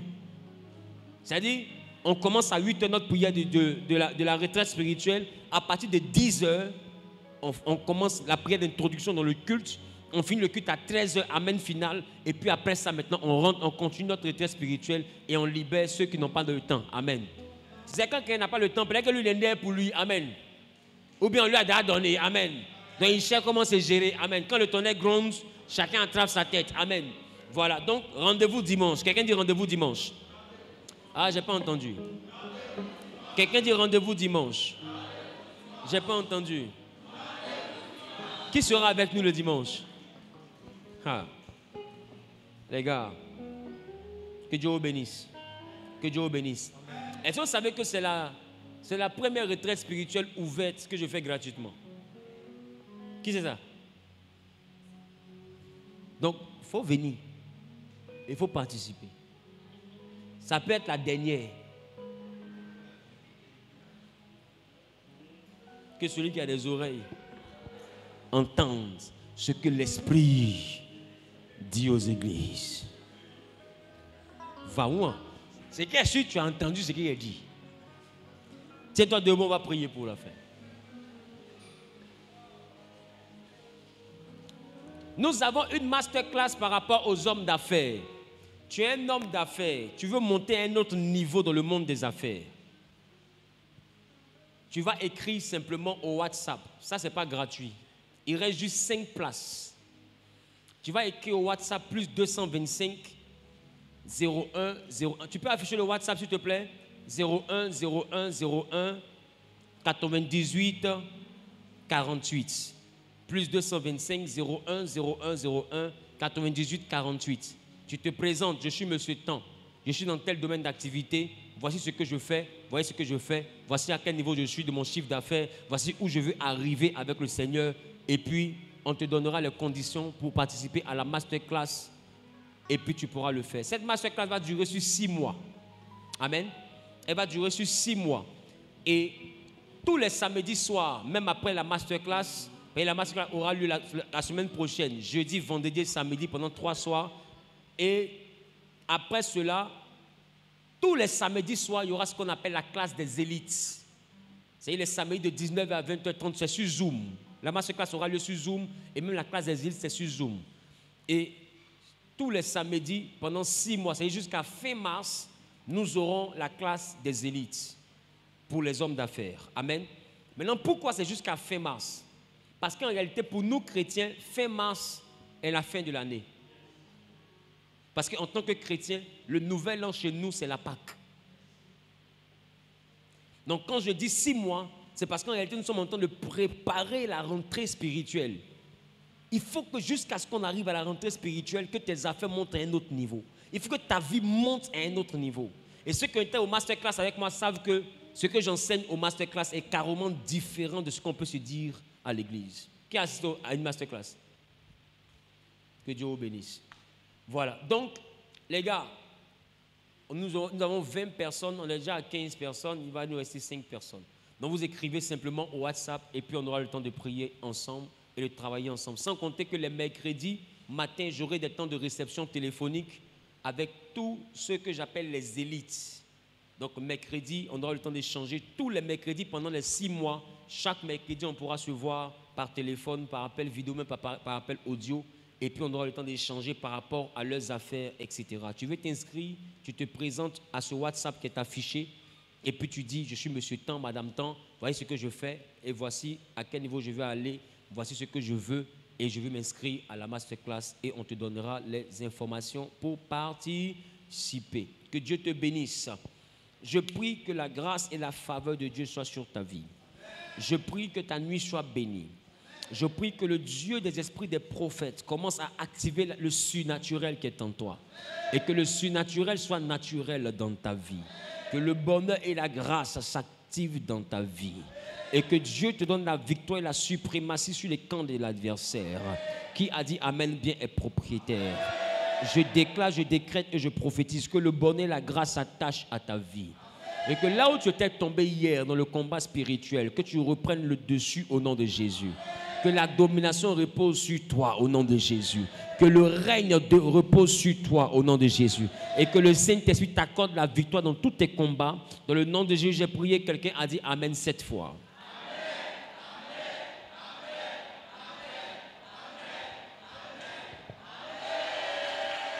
Dieu vous bénisse. Rendez-vous à demain.